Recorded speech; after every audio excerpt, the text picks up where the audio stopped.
Hello, everybody, and welcome back to the TripleJump podcast. It's a video game podcast. My name is Ben. My name is Peter. And my name is Ashton. Guys, it is not E3 week. Yeah. There has been a dozen different conferences. So many. A million different games to talk about. The way we're structuring this episode is very different from usual in that we'll top and tail it the normal way with the, this preamble bollocks and then the outro.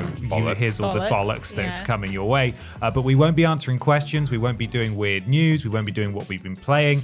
WWP. Wow, listen to that. Can you do that again?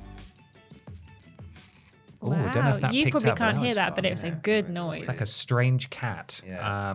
But we've got a huge document here filled with the vast majority of the announcements from all of the conferences. And we're going to run through them. We've got some thoughts from our patrons as well. So this is going to be a proper, as much as we can do, not E3 recap. Because even though E3 wasn't on, it didn't stop everyone from descending on this week and just blowing their loads. It's ironic, really, because in the one episode where we're not doing weird news or a big discussion, we have, I believe the technical term is a wodge. A wodge. An actual a wodge huge of wodge. paper. And we've got 10 we're pages actually going to of have to do paper. like this several times Yeah. for practical reasons. To get through it. Yeah. Now, of course, this is our video game podcast. How are you guys, by the way? You okay? Yeah. Yeah, all right, thanks. Excellent. I'm fine too. This is our video game podcast. Each and every week, we're sponsored by a very real video game adjacent sponsor. I have the ad read in front of me right now. This week, we learned a bit about Starfield. Oh, yeah. But they've since confirmed, actually, due to the delay, that they've changed the name, and it's now going to be called Farther Afield. Okay, yeah. Like father and surname Afield. Yes. Or like my father. Your My local father Afield. Father yeah. Afield. Father yes. Afield. And it's a very religious game Father. now.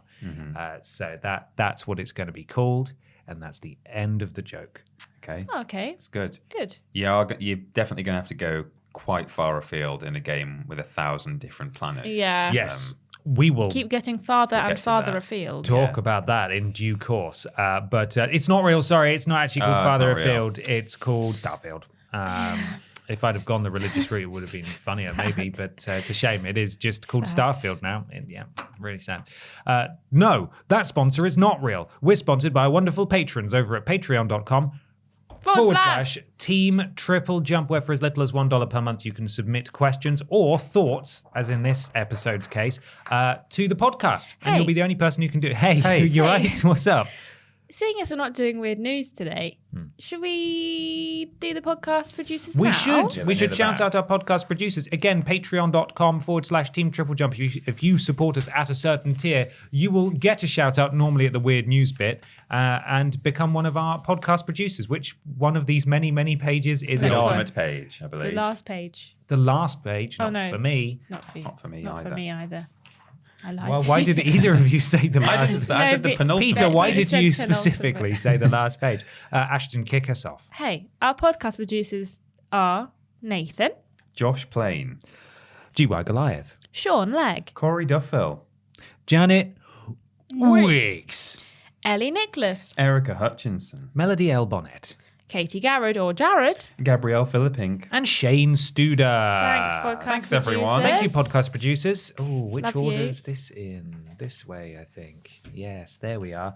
So we're going to kick things off with Summer Game Fest. This Singular. was, at the time of recording, last Thursday. Not the Thursday of this week, but the previous Thursday. And it happened to be in the evening after we recorded the last podcast, so we couldn't talk about it then. Yes. Do go and watch our live reactions, though, if you haven't already, at on the VODs channel. It already, a lot of this stuff, I had to really refresh my memory with some of Yes. these games. So you have to forgive probably each and every one of us for occasionally going, I don't remember what that one is was. that? And also, while we have watched the lion's share of the conferences, I think Ashton has watched all of them.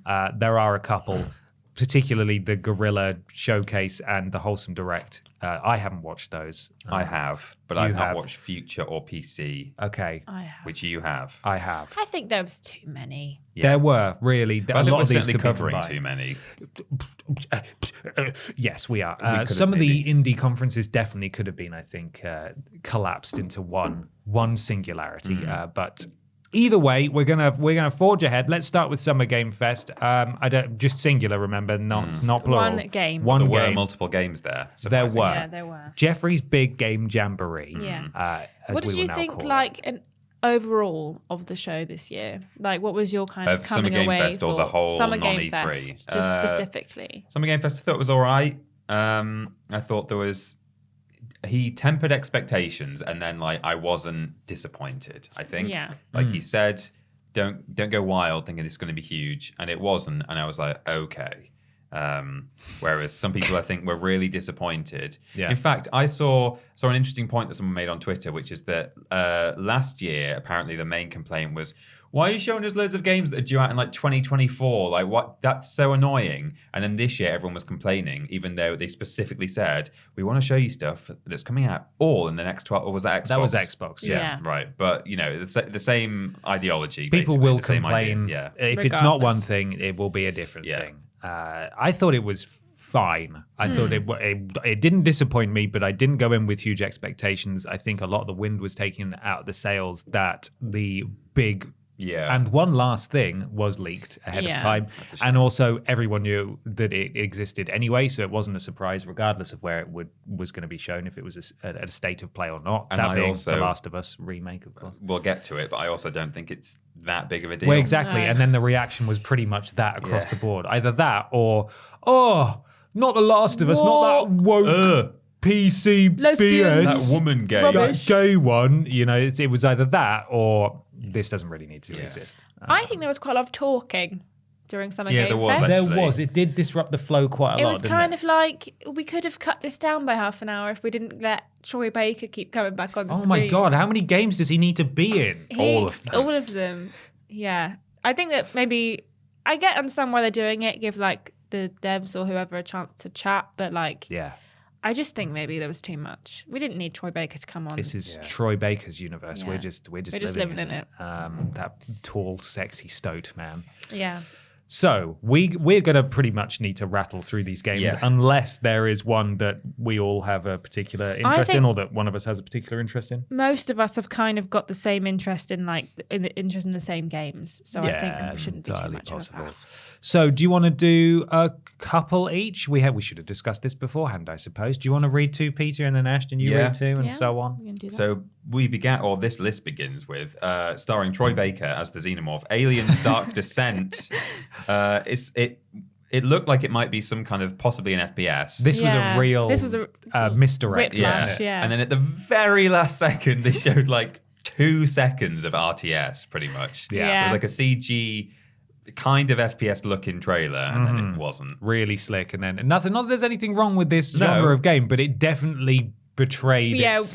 its true intention. We were saying like Colonial Marines 2, like a remake maybe, like Isolation that's the kind of 2. Isolation vibe. 2, And then yeah. it was like, no, this is a Oh, don't get your hopes up. By It's the an way, RTS. this is what it You're actually up in the is. sky, yeah. looking down. Coming to PC in 2023. And console. 2023. 2023 and console as well. But that's that. I suppose. Yeah. The Callisto, we're doing 2 each. The Callisto going Protocol, or Callisto. Callisto. Yeah. Callisto Yeah. Protocol. This looks great. This is the Dead Space style game. We actually saw some proper gameplay for it. It looked spookums. It's very Dead Space. Was this the one where at the end they said, They- "Oh, and by the way, we're going to include a grisly player death," At and the he end of gets every stuck in the trailer. fan. Yeah, he got oh like my sucked God. into some gears. Awful. Yeah. Awful. And it is actually from the creators of Dead Space, and that's plain to see, really. You've Yeah. literally got a health bar on your back, and you're going around a very dark and spooky place that has Using mutant power tool. humanoids in it. Yeah. Was that the one with Glenn Schofield with his amazing accent? Hey Jeff, I just want to say thank you for letting me be here. Yeah. And Yes. then every Yeah. subsequent person who came out was like, Jeff, this is amazing. Thank You're you so so much for amazing. having us. We love you, Jeffrey, Jeff. you're so pretty. Kiss me, Jeff. Kiss me. I think I'm quite excited for Callisto Protocol. There was quite a theme this year, Yeah. Yeah. wasn't there? It's Yeah. a spooky space horror game. Spooky It's like space horror. Quite a few of them, but Or weirdly, 16th century medieval. Yeah. It was those two. Those were the only two themes this year. Yeah. Enjoy them though. But I'm quite intrigued by Callisto Protocol, so it's too spooky for Ben. I'm not going to play it, but I will sit on a sofa while we play Someone it. else plays it. We, in inverted commas, Yeah. play it. Yeah. Okay. We haven't got a release date for that. I don't think we didn't get a release date or anything. It was just like Here it it's is. coming It's coming soon, hopefully. Prepare. Yeah. Then we got Call of Duty Modern Warfare 2 gameplay. We got loads of this. Yeah. Like it went on for ages. Yeah. We saw like a whole mission. Some set pieces, like But didn't really boats end with a and bang. stuff. No, No, it like was a door exploded and then there was a quick montage of other things that you can expect from the game. It was a surprisingly muted trailer. They've often at these kinds of conferences have shown like a really action-packed mission, but it was literally just shooting their way across the deck of a ship, and then just a door exploding, and then that was the end. And it was kind of in some of them like they're chasing a plane that's about to take off on a car, and then the car rolls over and they dive to the plane. Didn't really get that Their here. set pieces are actually in real life with that boat thing that they were like sailing around the Oh dock my and god! like Yeah, they had some promotional thing where they were just Weird. flying Yeah. a drone around a real boat that had half of someone's face on it. Pulled Yeah, away. ghost- From It was face was really, on it, yeah. really It was weird. weird. But Modern Warfare 1, the second one, if that makes sense, the more recent one, was actually very dark and I quite enjoyed the story of that one. So I'm hoping we get more from this one. But it wasn't a great showcase, I don't think. No. And then a game that, I don't know if any of us knew anything about anyway, was Flashback, that came out 30 years ago. No. They're making a second one. Yeah. Couldn't Someone even was excited tell you about what that, this is. I think it looked like maybe a side-scrolling perspective. Yeah, but I don't think we it got was like any a sort of gameplay Polly or Pocket, anything. I think. You Yeah. could like see into the... It was a bit like a Polly Pocket. Yeah. Yeah. Or like Metroid, but I think Polly Pocket is Yeah. More kind like of... Polly Well, Pocket. everyone knows what that looks like. so- Everybody had a Polly Pocket. Yeah. What about Witchfire? How did you feel about this one? It's a medieval magic skeleton roguelike. Looks like it could be good if it was like just sort of focused, but it just kind of looked a bit like they just kind of built it around the theme rather than like Yeah. a character Yeah. or a story. Or There was a anything. lot like this for me, Yeah. where it Yeah. was sort of you've worked backwards from that. You've built the combat and then have sort of Yeah. constructed something around it, Yeah. which isn't a problem. But it's not a kind of game that I'm interested in. I thought the personally. guns looked cool and like, but that you can't just play hours and hours of a game thinking these guns are cool. Yeah. Do a bit of magic every now and then. Yeah. Yeah. Fort Solace. It's a Dead Space-ish thriller starring Troy Bake. It says on the notes. Yeah. I typed this all I out and I love- made so many spelling errors. What's your favorite birthday cake? Mine's a Troy Bake. A Troy I love a Bake. Troy Bake. And Roger Clark as well. Yes. Is it Roger Clark or Roger Clark Smith? No. That's It said Craig Roger Clark on Smith. the article. Probably Roger Roger Bake. Clark. There's Roger Roger Bake. Bake. Sorry, yeah. There's some. Basically, it's some very well-known voice actors. Yeah. in Another horror space game that Yeah. we didn't really see anything of. We just got like I think a bit of a cinematic, and then it was like, do you know this is starring Troy Baker? And here he is. Here he is with his hair. In His his hair. shoes with no socks. There he goes. Remember when he was into NFTs and Yeah. he said, if you don't get into NFTs, you're just a hater. Haters hate, creators create. Yeah, whatever, Troy. Yeah, this looks fine. It's just We'll see sort what of it looks like. immediately faded into obscurity, given that Yeah. there were that many other Dead Space games, and that was probably the least kind of we saw the least of that one. It Yeah, was the least developed. it was more of an announcement like this is coming at And some it point. was shown just after the Callisto Protocol as well, Yeah. which I is think- not a great place and just for it before to be. another thing that I thought looked more interesting. Yeah, Yeah. me too. I think that didn't they say that this was like an indie? Like it was quite. They made a big deal out of like how it was kind of like an indie, like Troy was trying something new or whatever. I don't know, but like This is part of the problem, though, is that this is where the show just ground to a halt while they Yeah, chatted they for like chatted. 2 or 3 minutes, and Yeah. we were talking anyway and being silly on because the we weren't sofa. interested in what they were And saying. yeah, and so I didn't pay a huge amount of attention. I'd like to see some more gameplay, maybe, but Yeah. there's a lot of other games like this yeah. here. That's your two. That's mine Ashton. too. Yeah, Ben. We had Routine next, which was like a spooky. We've got spooky space robots written here. It has a kind of a VHS or cassette vibe going Yeah, there. There was like retro a VHS filming vibe. stuff. almost like an Outlast Well, kind the of gun Dead was Space. he loaded it with like a tape and then like Yeah. aimed it. So It's like that guy is it like on TikTok or just YouTube or some kind of social Oh, media? the guy who just reloads of, like a Hoover or like something. Hoovers and like blenders and stuff. He does like Right. reload animations. You It's would love really I good. think I might have seen some of Yeah. this. So yeah, like I keep thinking like it's a bit outlasty because you're seemingly filming the bad stuff that's going on. I don't know if that's necessarily the case, but I think it looks pretty interesting. The bad guy, the like enemy looked quite spooky. Like he's like a white robot face. And there were a wasn't it? couple of them, and they Yeah. had this horrible, like uncanny sort of juddering Yeah. animation. it was Like quite there's something spooky. really unsettling about them. Coming to PC and Xbox, which is a shame because I'd quite like to play it on my PlayStation. But I'll play it on PC instead. That's fine. Or buy an Xbox, which I've been meaning to do. There's something else you could buy as well. Zoa energy drink. Oh my god! Which The Rock talked about in his gym for like 20 minutes. It wasn't that long. It just felt like that long. Yeah. This was so weird, and it was so. He even looked uncomfortable, just sort of bringing the Zoa energy drink up With the into label frame. facing the right way. Yeah. He just felt he was like you doing a selfie recording on his phone or something in Yeah. his gym. I'm here And in then he my had a iron big- paradise. He had a Zoa fridge like In the way in back. the background that Yeah. they'd clearly given him as a freebie as part of the deal. Terrible. I think it's his energy drink actually. Is Zoa. it? Or was it Yeah. his? But it Because was when I googled it, it said The Rock's energy drink is a massive disappointment. Oh, Is no. what I saw. So Yeah. that's good. But now I kind of want some just for sort of the ironic nature of trying some of The Rock's Zoa energy drinks. I'm surprised that The Rock. It comes as a surprise to me that someone who is as into fitness as The Rock is and probably doing all the right things is like pro energy drink. Like I it would might just be like assume, a healthy energy drink. yeah, that's like not what you should be consuming if you're working out. But maybe probably not. it is. I don't know. I don't know. If you're not eating, maybe that works. Yeah. Yeah, and then didn't it then run a trailer for his? Black Adam. Yeah, Yeah, this was just a big marketing at thing. Summer Game Fest. Yeah, the Black Adam movie that's coming out that looks kind of. Oh, I wanted to Fine. swear. Yeah, it looks kind of fine. Yes. No CGI in it at all. No. No, Confirmed. that was yeah. No, Wow, I zero can't CGI. believe The Rock can just do that. Yeah, just you can flying fly. around. What? The What? Rock can just Past do that that kind of thing. spaceship. Yeah, amazing. Then we got information about the Outriders expansion called Mm-hmm. World Slayer. Yeah. That is happening and it's coming out at the end of June. Certainly is. Right. And then Fall Guys is still here, Free to play soon. free to play soon, and it's like the new season I think is starting. And Yeah, it was a weird trailer, it wasn't was it? weird. It was like people were turning into the Fall Guys. Yeah. Yeah. like some sort of Doctor Who episode. Yeah. Not sure how I felt about that. Hope Still you never got enjoyed into. those two things you got Yeah, to I read had some there. good ones. Some real highlights of Yeah. SGF there. I'm excited. I've still never really gotten into Fall Guys. No, me neither. I feel like it's.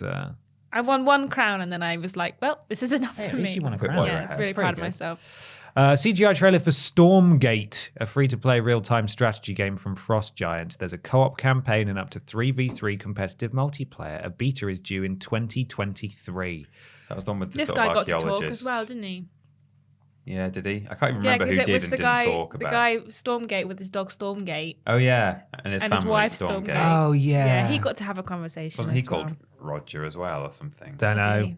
We just Roy. wished him Roy. well. Roy He Stormgate. seemed very Rodney. nervous. He seemed Yeah. like a nice boy. He Yeah, he did. did. But Yeah, but it was the archaeologist, like she was getting the shield and then there was like a big... Out of a hologram, yeah, and then a we, mech came we in. were Yeah. the whole time we were sat on the sofa saying the gameplay's not going to look anything like Yeah. this. Yeah. And then lo it and didn't. behold, it did not at all.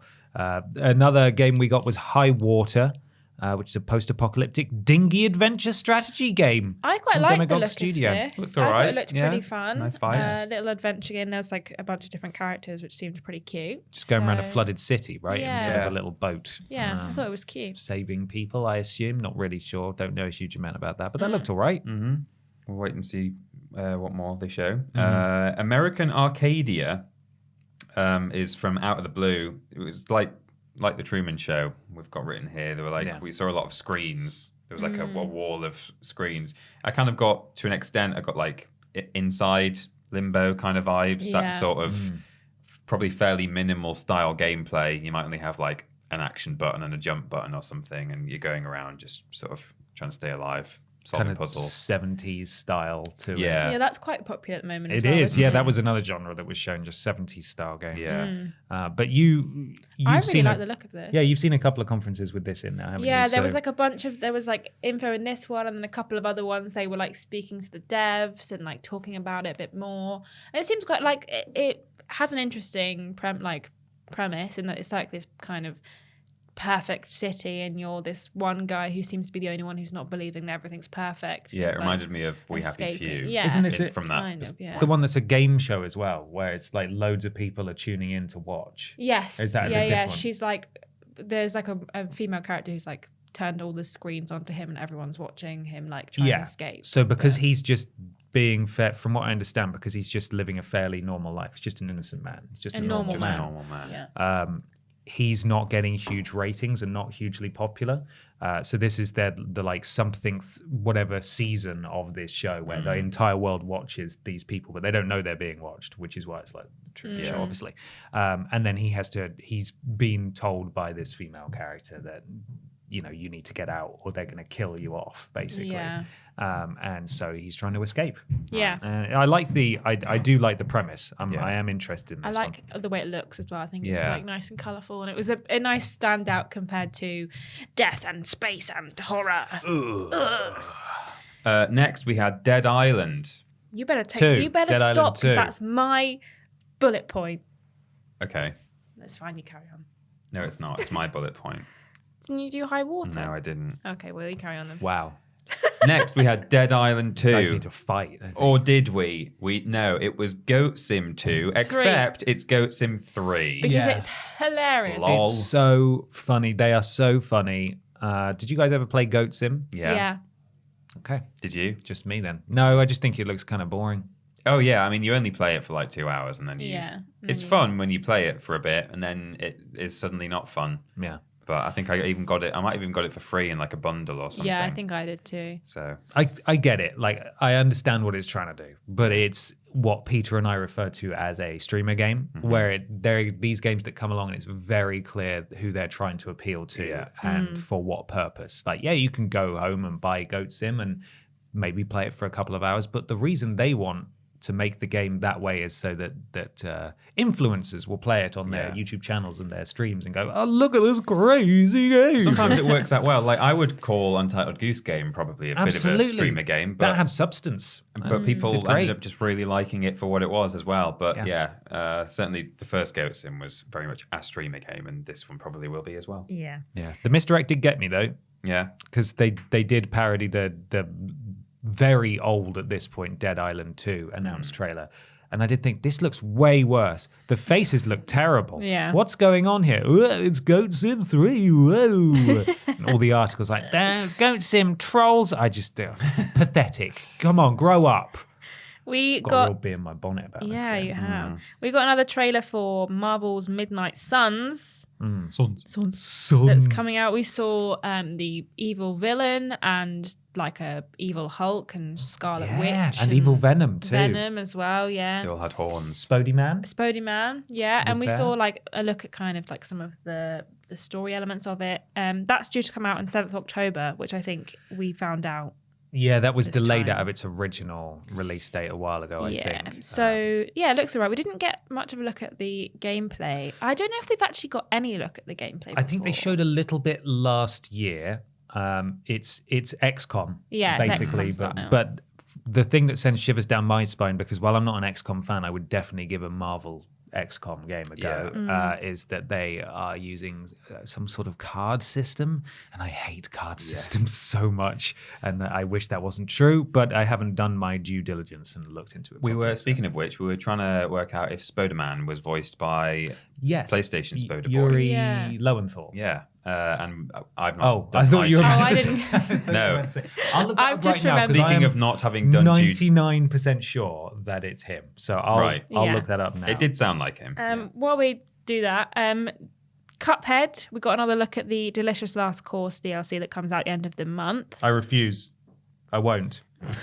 You can't make me. Miss Chalice, Ben. But Yeah, what about Miss Miss Chalice? Alice. And the really horrible ice boss. Yeah, It is Yuri Lowenthal. it is Okay, him. that's Yeah, good. I thought so. So just to be clear, the same Spider-Man as the Sony Spider-Man But games. which face will he have? Yeah, is the can't next wait question. to find out. It's going to have half and half of the original Yeah. and the current. No, I don't think it's the same Spider-Man. It's just the same voice Yeah, actor.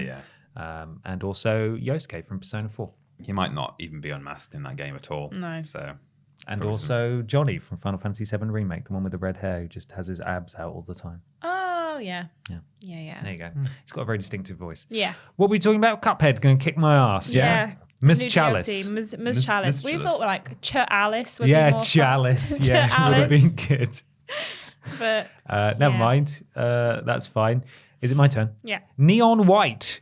The super stylized PC and Nintendo Switch shooter is due out on June the 16th. This had cards as well. Yeah. Do you remember what this was? Because I had to look it up before It was like- the podcast, and I've kind of already forgotten. It was like kind of a Crab? No. What's the name of that game where you're running on Mirror's Edge? Yeah, it was a bit Mirror's Edgy. With guns and kind of combat, but there was like card based where you could like Oh yeah, the cards I pull remember. out a It was certain very sort of card and like white. have a certain gun and I mean, it being called Neon White is probably no surprise, but it's Yeah. very neon and white. yeah, And, jumping around to different areas, like fast paced, kind of like Quite running flashy. around. Yeah, There was also Midnight Fight Express, which looks like a cyberpunk Hotline Miami with a thumping soundtrack to boot. I copied that one off the thing because I thought Did it was a you? funny sentence. I was. Thumping This is the soundtrack one to with the boot. guy in Poland who got doxxed by Jeff Keighley last Oh year. yeah. Yeah, yeah. Made Where by they a just single man. yes, a And his single with his father. two That was kids. it. Made by a single father. And so Yeah. was it just a full team of other people who aren't dads, or is Yeah. it so there's just Just one him. father on the team, or is it just a one single dad. father? Don't know. This was quite interesting last year as well, so I'm glad that we've got to see a bit more Yeah, it of looks it. good. It's coming out in August, which is nice. Yeah. do like And the there's look a of demo available Mm-hmm. Yeah. on Steam already. Yeah. But that one dad's been working so hard He has. to make He has. this It's a game. team full of hardworking children and one father. single father. Yeah. But then we had a huge announcement. Huge. Absolutely the Warframe massive. expansion, the Duviri Paradox. The Deviri paradox it's coming. It's happening. That's so exciting. Plus some stuff at amazing. the end. Don't remember what that was. Yeah, some like Little a hood or extras. something. Yeah. We reacted like really excited to this because it was just like Because she was we were- really we were excited. Like, bored. can I say it? I don't She even was know if I really can say it. excited Just like, about I think you could say it. Yeah. It's like the Deviri Whoa! and we were freaking out, and then like someone in chat was going like, "Wait, I'm confused. What? Why do we is know this a what big this deal? is?" What Huh? is this? It was quite funny. No, we're just being arseholes. Just being idiots. Just being big idiots. So if you're a fan of Warframe, it's nice to see that game still going. Then please be excited for the Deviri paradox. Yeah. Honkai Star Rail by the devs of Genshin Impact was up next. And then like immediately after that, they also said, oh, and Zenless Zone Zero, which looked like basically the same game. Yeah. With then the logo with 3 Zs, which Yeah. I don't think translates quite as well as they think. No. To the West. Snore time. Nodding off. Snore time. Was Star Rail the one with the space train? One of them had a space train. It's entirely It possible might have if it been has this one. Star Rail in the title. Yeah. Neither of these left any kind of Genshin Not impact really to for me. us. No, very good. Just if you like, a lot of people do really like Genshin Impact, Yeah. so you're probably going to want to check these out as well when they release. Then we got another look at the Teenage Mutant Ninja Turtles Shredder's Revenge. Yes. We found out that they've got 6-player mode, and they announced the last character, Casey. was Casey the character they Jones. announced? April Casey O'Neil. Jones. And the game's out today at time of recording. Yeah, it's out now, So- which none of us realized because it was in so many conferences that we just assumed. Well, I assumed at least because I'm interested in this. Yeah. I have before incorrectly said that it's made by the same people who did Scott Pilgrim versus the World, the game, which was also Is a it not side-scrolling made by beat 'em them? up. You said It's that made. at the time, and I was like, yes, it looks like it is. Well, But- it's made by people who left the studio Right. that made Scott Pilgrim versus the. So that was made by an see. Ubisoft studio. Then some of the core people from that left founded this studio, which has gone on to make this, which is why there's a lot of shared DNA. So it's not the same studio, but there are some of the same people involved. And for that reason, even though I'm not a huge Teenage Mutant Ninja Turtles fan, I am looking forward to playing this game. Yeah. But you're a huge Shredder's Revenge I fan. Yes. love Shredder. Bloody love him. Love him. My favourite character. And then we got another look at Humankind, which is obviously not a new game, but that's coming to consoles at some point soon. James Jenkins. James, he loves that I couldn't stuff. imagine playing something like that on a console. And Same yet, with people who play like Sims on the console, like I find that must be so frustrating. It's difficult enough with a mouse and keyboard. well, they streamline those controls, or they try to anyway. Yeah. So then we had a video for the JRPG about One Piece, which is called One Piece Odyssey, and everyone watching it was saying, "Wow, those are weird-looking characters, aren't they? Oh, How what was strange." that names. little guy called? He had the same name, and then it was like something Monkey Charlie. something. No, the little dude. What was Yeah, his we're gonna name? have to. We enjoyed the names as much. Was as it anything Tiny else. Tiny Charlie or something like that? It was so weird. Some of them had like really long. They were called like Jim Jenkins Gorilla Man, and then the next one would be like And his- Michael. It's Michael. Yeah. Michael's this anthropomorphized monkey thing, and Yeah. Jimmy Man is a big, just a regular man. Just a Yeah, just guy. a normal man. Just a normal Innocent man. Yeah. Yeah, so that's coming out. And anime fans, get ready. There have been a few One Piece games. That was my first exposure to it because I saw the main character and I just thought that's horrific. Who's done this? Why does he look like that? He's What's wrong with his face? He's all long stomach. I don't get it. Yeah. It doesn't make sense. Additionally, we had a video for the rhythm shooter Metal Hellsinger, which is due out on the 15th of September, and there's a demo available now. This is a bit like Doom and Crypt of the Necrodancer, where you shoot in time, and it's got lots of big, heavy hitters in the world of metal involved in the soundtrack, like Surge from System of a Down.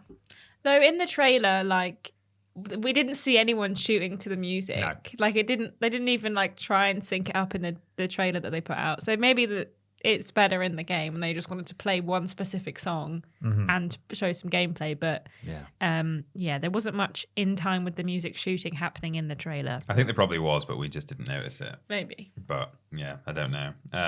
But yeah, it's very, very clearly Doom inspired. You like fighting demons and stuff in hell. So Fighting D's nuts. then we had Nightingale, which was in a way similar to Witchfire in its vibes. It was kind of Yeah. sort of colonial kind of. sort of it's a bit of a like sepia filter on the screen. The and, characters are all like Victorian kind of vibes. Yeah, it was an FPS, but there were cards.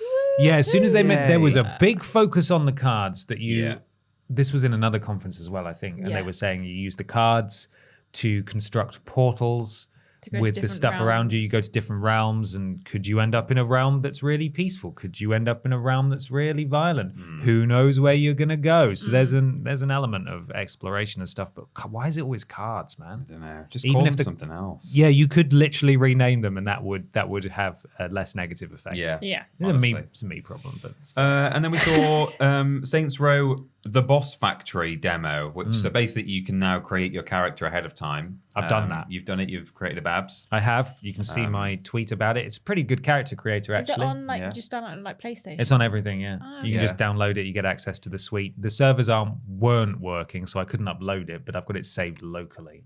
So hopefully that'll carry over to the full game when You it can comes get your out. bits out as well. You can get your bits out. You can choose whether to hide your nipples or not. You can't choose whether or not to hide your genitals. Your genitals. But there's sliders for literally everything, and there's 6 different voices. So that's back where you can have, the voice that you desire. Lots of clothing options. I imagine there'll be even more in the full game. Yeah. Because those games are pretty mental for character customization. But I was able to make a big, powerful-looking Barbara, and you can really mess with the faces as well. Lots of customization options for the faces. Basically, you choose a base.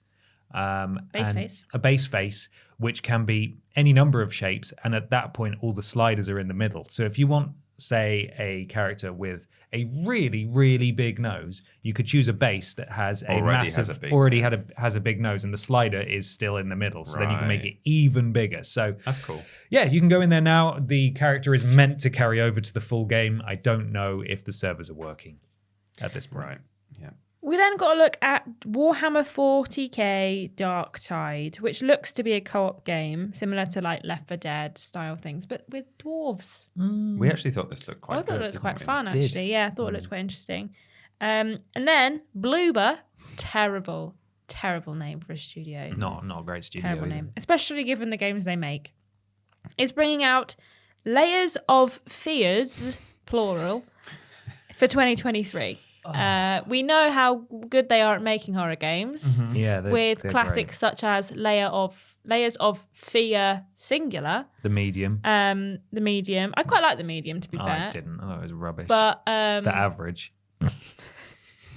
but Layers of Fears is It's coming like in 10 even 2020. more. Do you remember that? Yeah, I do. When we were at What Culture, we did a top 10 list that did really well.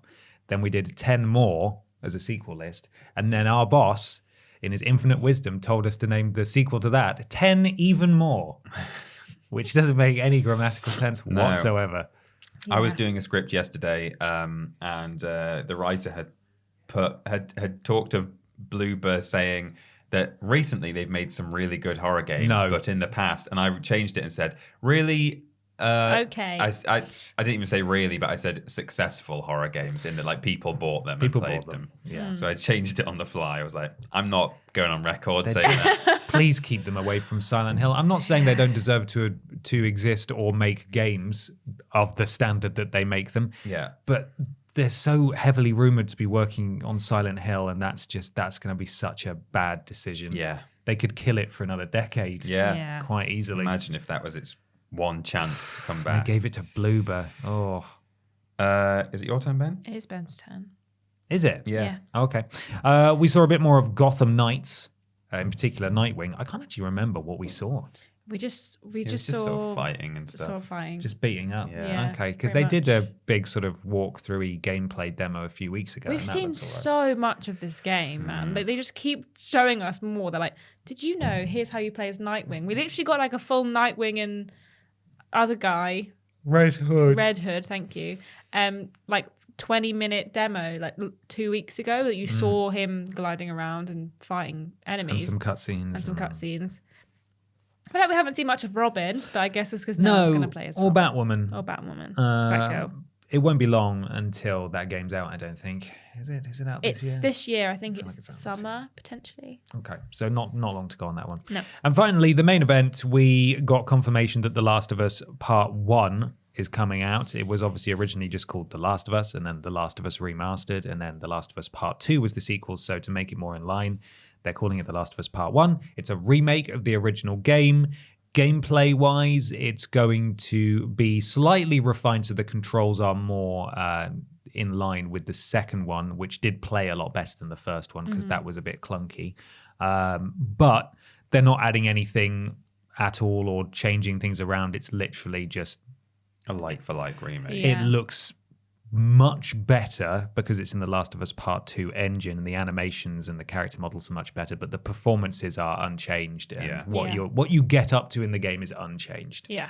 I agree that it looks better objectively. Like, I've seen a lot of people online saying, no, it doesn't. It does. I think it does look better, but that's not the same as saying that the remastered version needed to look better. Right. Like, side by side, the new one looks better, but like, take that away and look at the old one.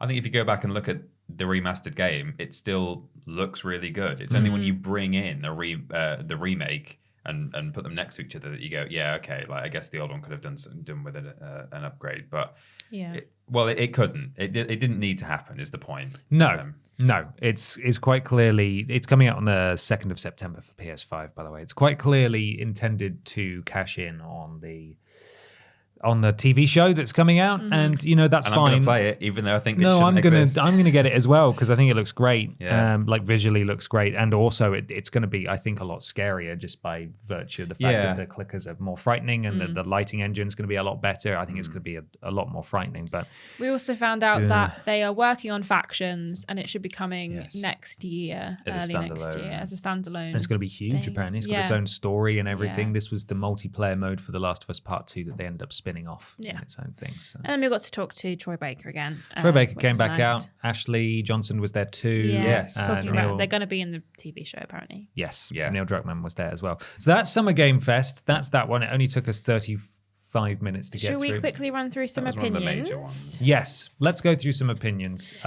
Who we got first? Callum Story on Summer Game Fest said, lots to chew on for sci-fi horror fans like myself. Callisto Protocol and Routine stand out so far. A sprinkle of titles from other genres, especially fighting games with a few interesting indies such as American Arcadia. The Last of Us was an astoundingly weak finish to the presentation, though the new standalone multiplayer is at least fresh and somewhat interesting, which I think is pretty much exactly what we think to the same thing. Yeah. David Lever had some thoughts on a couple of games from there. Midnight Suns. I like Ghost Rider, Spider-Man, XCOM, and Cards. Sorry, so this seems like a winner for me. And he also on The Last of Us remake. Bit confused, as it seems somewhat unnecessary, but I've never played it, and so that probably affects my opinion there. Respect to anyone who loves the original and is super excited. All it means is eventually, when I get round to it, it'll have better graphics and gameplay, which will be nice. That's okay. Stukalicious says, my main takeaway from Summer Games Fest was all the Last of Us news, really. I'm very excited for the multiplayer/factions, and learning that it has a single-player aspect has only piqued my excitement further. Big Shane about the Part 1 leaks happening, though. Who's that? Big Shane.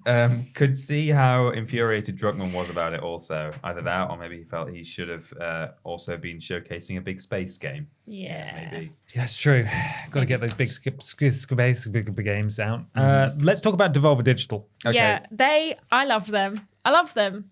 I think they're great. I made the mistake of looking in the replay of the live chat, which was just cringe.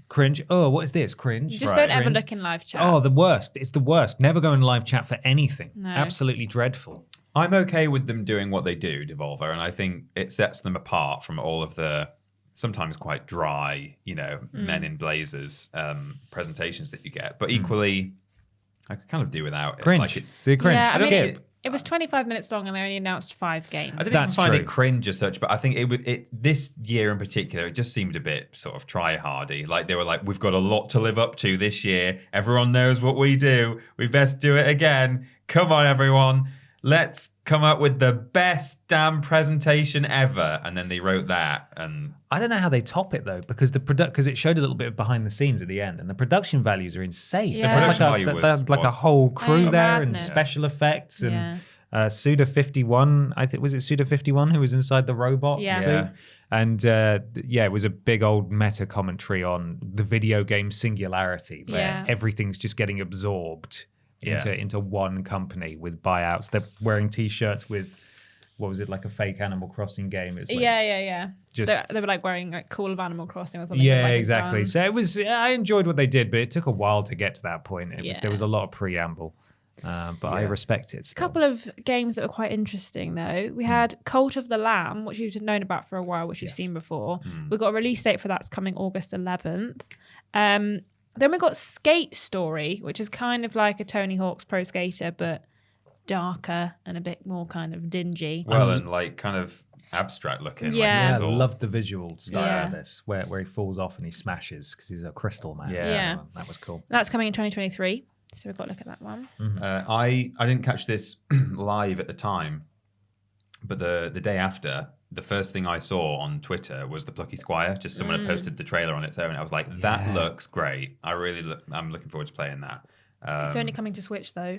Yeah, I know. So I'm gonna have to maybe get the Office Switch or something. I might just play it on stream, so we don't have to lug a Switch home. But not that They're massive. huge. They're Oh, I've huge. gotta drag that home. Can you talk us through the Plucky Squire? Yeah, so it started looking like it was just 2D. So it was like in a book, like a platforming, side-scrolling thing. And I thought, oh, that looks all right, but I'm not so into 2D platformers. But then the Plucky Squire, the titular Plucky Squire, jumped out of the book and So plucky. was then running around like the desktop, and he's just a little tiny boy platforming in 3D. So it's a nice little mixture and has a very nice art style. Yeah, looks good. I really liked it.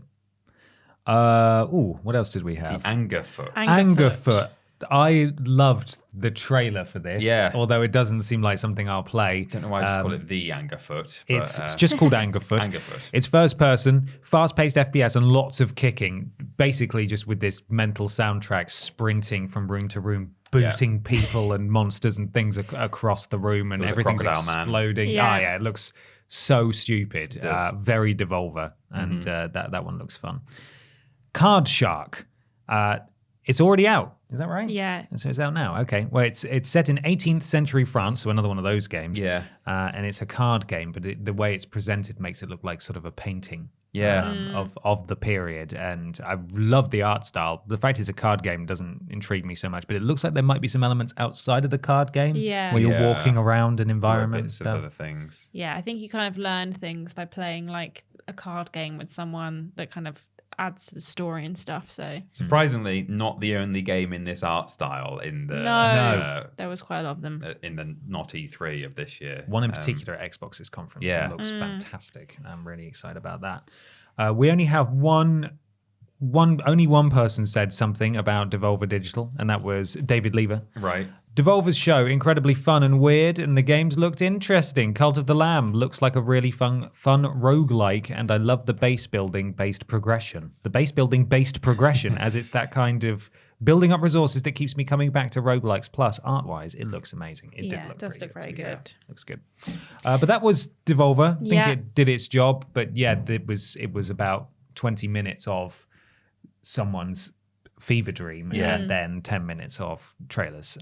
But that was, it is what it is. Then on the Saturday, we got the Guerrilla Collective show, 3, and then they did a 3.5 2 days later or something. That So was this is the half third an year hour they've long. done it. Is that why it was called 3? And then that kind of led directly into the Wholesome Direct. I haven't written down every single game that was announced at both of these conferences because Wholesome Games had an obscene amount of games. It did. Maybe 40 Dozens and dozens of games. Yeah. and there was quite a lot of similarities between them, as you can imagine. And then Guerrilla Collective also had quite a few games, but we've picked out a couple Got a few. that are quite interesting. Wholesome, I mean, you say about similarities. Wholesome Direct was there are a lot of Animal Crossing games in there. Yeah. I wrote down that the vibes were bears, frogs, plants, and anti-capitalism. Yeah, Those were the 4 main themes of a game. Yeah. Should we start with Gorilla then? Yeah. So Slope Crashers looks kind of wacky and fun. That is animals going down a mountain on snowboards. Yeah. Okay. There's local co-op. They weren't even anthropomorphic. It was just a chicken on a snowboard. Like a sloth or Brilliant. something. Yeah. It was great. Okay. Then we had I Am Future, which I really liked the look of. It's basically this post-apocalyptic world where, again, everything's kind of flooded, and this guy's setting up a rooftop garden, and he's got a fridge that talks to him. He's just this sort of optimistic guy. Yeah. The world might be over, but there's no still reason we have can't fun. start gardening. Yeah. Okay. Which was quite that sounds cute. nice. Shashingo Shishingo. was a Japanese language learning game that was all about photography. Sounds more So- boring than it looked. Yeah. Sounds dreadful. Yeah. So it looked actually quite interesting because it'd be it would say something to you in Japanese, and then you'd have to go and find the thing and take a picture of it. So you'd learn what things were, and it'd be banana, and you'd have to go and find. So there's this banana. cutesy, nicely stylized world that you wander around in, and everything's written in Japanese, and you just sort of explore and go in shops and stuff. And, Okay. Yeah. We had Coral Island, which we've just got cute island life written on here. It's a bit This like one- Animal Crossing Yeah. meets Stardew Valley, kind of. You're farming and you're building a community, but also you're catching bugs and stuff, that kind of thing. Looks pretty cute, to be fair. And then we had one that I like the look of. I mean, this was already known about, but Endling Extinction is Forever is the one where you are Endling. Endling, yeah, that's Yeah. what it's called. You are a fox. You have little cubs. Again, it's a little bit. It reminded me of Inside. I make Yeah. that comparison quite a lot nowadays, but I love all those games where they're relatively minimal gameplay style, but you're just exploring quite a pretty, interesting, semi-abstract world. You probably don't understand exactly what's going on throughout Yeah. the game, I imagine, but Yeah. there are bad people, and you have to look after your cubs and things. I wrote a couple Right. more down as well. Right. So we had Madison and Industria, which were first-person kind of horror games. Madison was a proper spooky, psychological horror, and then Industria was kind of gave me BioShock vibes of the cities falling apart and you don't know what's going on, and there's robots and stuff. And then there was a couple of co-op games one called Glitch Busters, which is a 4-player co-op game where you're running around trying to figure out the cause of the glitches, and there's all these little robots and all these magnet men, and you can stack on top of each other to reach higher things. It's a 4-player co-op game. It looks quite fun. And then there's one called Gravewood High. It was only available on PC. That is a horror game, kind of like the art style of Hello Neighbor kind of vibes, where you can either work together to try and escape, or you can mess each other up to try and escape before other people. Right. So you can either work together or be rivals and stuff. But there's this creature that's chasing you around, and you're trying to escape this kind of cartoony horror house, which looked quite fun, to be fair. And then on to Wholesome Direct. So like I said, there was so many games at Wholesome Direct. One thing that I think they do that's really good, that they brought it back to a couple of times between the plethora of trailers, they have a thing called the Galaxy Fund, which is used to help queer and BIPOC developers produce games. And it's not just like, we'll give you money to spend on developing your game. It can be like premises or childcare or therapy. Like it can be used on anything that might help these creators create games. I thought it was really cool. Yeah. And they were raising money for that by selling like t-shirts that were like Wholesome Games t-shirts that were, again, quite cute. But like I say, the vibes were bears, frogs, plants, and screw capitalism, pretty much. Yeah. Okay. I did see Snufkin Melody of Moomin Valley. I think that was in a couple of others. Yeah, future that games looked as lovely. well. A Moomin game. A Moomin game, yeah. Looks so delightful. But yeah, that was the only one that I could that's recognize coming off. PC and consoles in 2023. Did you watched? I did, yeah. I watched this. I mean, a lot of them, like I say, kind of go all into one game in your head. You're like, oh yeah, there were just a bunch of kind of Stardew Valley style games, but there were some interesting ones. So we've got Little Bear Chef. When the guy mentioned this, we're going, Little Chef, Big Kitchen, and I didn't know what to expect. And then the trailer started playing, and I was like, it was not what I thought. It's so much better. It's really odd. It kind of gave me Ashton vibes, actually, because it's a tiny bear. He's like that big. Yeah. And he's like having to jump around the kitchen and like jump on the button of the blender and like carry stuff and put it into the bowl. But then there was just this shot of him like pulling a knife out and staring down the lens. And I was like, okay, Ashton will want to play this game. Okay. I literally squealed when I saw it. I was like, this is so much better than I could have thought. Like, it was great. It was a smaller bear than I expected. Yeah, a little bear. A It was little really bear. little. Okay. Yeah. And then there was immediately another bear game after that. I can't remember if it was straight after that, but Lumbear Jack, which is a bear going around, and it was kind of an eco-friendly game. Yeah. It looked graphically not dissimilar to Untitled Goose Game. It was that kind of Minimalist, block colors, blocky colours, minimalist, yeah. He was just going around like smashing up machines and things, and then when he does that, trees suddenly grow out of the ground. So And he has a little frog pal. yeah, Frog Power. Yeah. there were so many frogs. There and were so many many games. frogs. So with Snufkin Melody of Moomin Valley, you're like a little witch doing little witch things in a community, and you're like building up the community that happen to be Moomins. That's coming to PC and consoles in 2023. And then we've got Puff Pals Island Skies.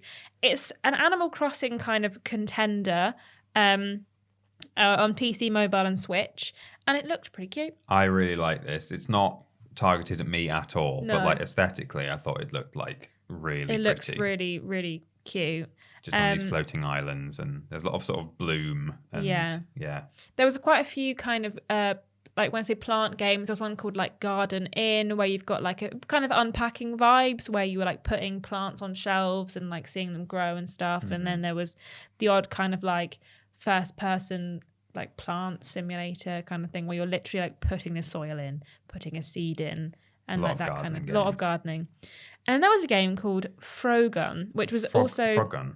in the Guerrilla Collective Showcase as well, which looked actually really hard when I saw like the gameplay of it, where you've got a little frog gun, and the frog gun can be used as like a grapple, so you can like zip forward using the frog gun. But I thought it looked actually really hard as a platformer. Like it's a kind of 3D blocky-esque. It was like, I thought graphically it was almost like late PS1, early PS2. Like it was deliberately, all the textures were kind of a bit pixelated, but on 3D models. Like it was, kind of deliberately retro looking. Okay. I've written down Chicken Journey, which I just thought looked funny. Yeah. Chicken Journey? Yeah. It's just a side-scrolling 2D platformer, but it's a little chicken, and it's all like pixel art, and you're just a tiny chicken just like platforming around. There's also one where you collected rabbits Okay. of various different vibes. Vibes. Passport 2 is happening, apparently.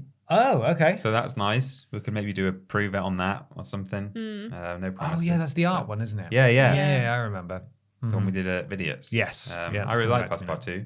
I might do an art stream, actually, on Passport 2. Yeah, you should. You should. And I also wrote, Ashton, Toroa, which we only saw like less than a minute, but it was just a seagull. And it was like in the sea, and then it took off and it flew into the sky, and it like through the clouds, but it was kind of a bit weird. Like it was in this like tunnel of cloud, and that's all we really saw, but it just looked really kind of odd and intriguing to me. So I think you just play as a seagull. Yeah. Pretty much. Yeah.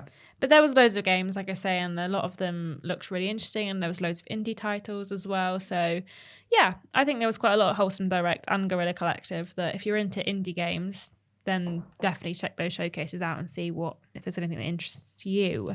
Yeah. I don't know if we had anyone... I don't think I so. don't think anyone No commented on one's the mentioned smaller those ones, two. No. And then we move to Future Games Now Show. we can hear from Ben for a bit. Yeah. I will just sit and nod. Well, let's rattle through these because the Xbox is going to be the big one that Yeah. that we're going to want to talk about. So the show was hosted by Denise Goff and Doug Cockle, who you may know better as Geralt. Geralt is one of them, and the other one is Yennefer. There we are. Yes. That was the name I was looking for. Right. Denise plays Yennefer, and Greg plays Geralt. So there was a lot of Witcher references and humor in between stuff. So much so that they built up to the main thing, almost implying that there would be a Witcher. Right. I don't know if you got the same sense Yeah. that I did, and then it was not the Witcher at Yeah. all. And I imagine some people were thrilled about that. But I doubt The Witcher would have gone on Future Game Show. Probably would have been on a big probably not. platform. Even so, though, Outpost, co-op FPS with base building elements and hordes of robots is a PC game. I didn't think this looked particularly exciting. Did No, you? I don't think so. It was just a bit like generic. Kind of there, yeah. Luto looks suitably terrifying. I got big. What's that? You know the one. What's What it happened called? to next? Silent Hill, the guy. It's similar. Outlast, Was it not Silent Hills? The precursor, the demo. What was the demo called? PT. Thank you very much. I got big PT vibes from this one. It was sort of like you're walking around corridors and stuff. You're in an abandoned house, and you never see anything, but doors keep opening, and there's Ghosties. ghosty. There's a type fetus stuff in the going on. sink. There's a Yeah, fetus in the sink. basically. It's classic. So that's coming to PlayStation and PC. I don't know if what we saw was gameplay, but I don't imagine that it would look that dissimilar Yeah, to that anyway. probably not. So Then we got Tray Racers, which is a multiplayer racing game by the creators of Fogs. Very much similar to the Slope Crashers in that you're on a tray going down courses and stuff. That's just like a racing game. yeah, That's sort of coming- delightful post-apocalypse. Yeah. Everything's buggered. Tray bakers. Yeah, Tray Bakers. Well, Tray Bakers, Troy exactly. Bakers. Yeah, that's Uh, coming to PC and Switch. It's and not ray tracing, it's tray racing. Tray Racing, yes, Yeah. exactly. Then Quali, which is a studio, showed off a bunch of different games. We got Wild Mender that looked like it was a cute indie adventure game, which I really liked the look of. I thought it looked really interesting. Die by the Blade, the 1v1 sword combat, Scather, which was like a kind of a Doom clone-esque thing, and then Robo Beat, which is a kind of that was similar to that Neon White in that it's like a high-speed Right. neon shooter situation. They looked alright. There was a quick montage of the four of them, and like I said, the only one that took my fancy was Wild Mender. I thought it was quite fun. Yeah. Then we had Morbid. Normal men. Just normal Mender. Then we had Morbid Metal, which you swap between blade wielding robots, kind of just bounce between them during combat. I didn't really know what to make of this one. This was one of many games in this Yeah. showcase that just sort of Faded didn't- away a Yeah, bit. didn't leave an impact on me. That's at coming out all. on PC, so yeah. One that did though, Turbo Golf Racing looks really fun. Yeah. Rocket League, but it's golf. It literally, if you'd have told me that it was an official Rocket League spin-off or game mode that they were Right. adding in, I would have thought that it was. It Mm-hmm. just looks so similar that I don't know how they haven't come after them for legal action. Yeah. But yes, it's all of you racing at one time with your ball, trying to get it down the course. That sounds good. And there's a variety of different courses. It's coming to early access on August the 4th, and it's out on Xbox and PC, other Yeah. platforms. But that one looks really fun. Quite like the look of that. One that a lot of people, this probably should have been in a Wholesome Games showcase, to be honest. Alaskan Truck Simulator.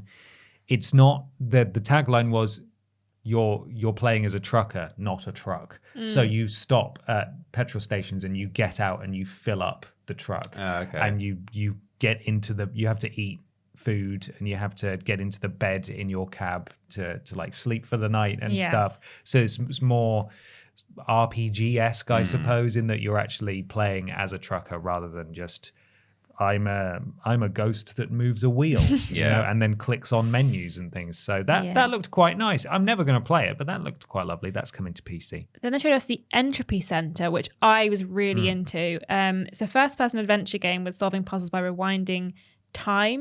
And you've Yeah. got a little device that doubles as like a talking companion.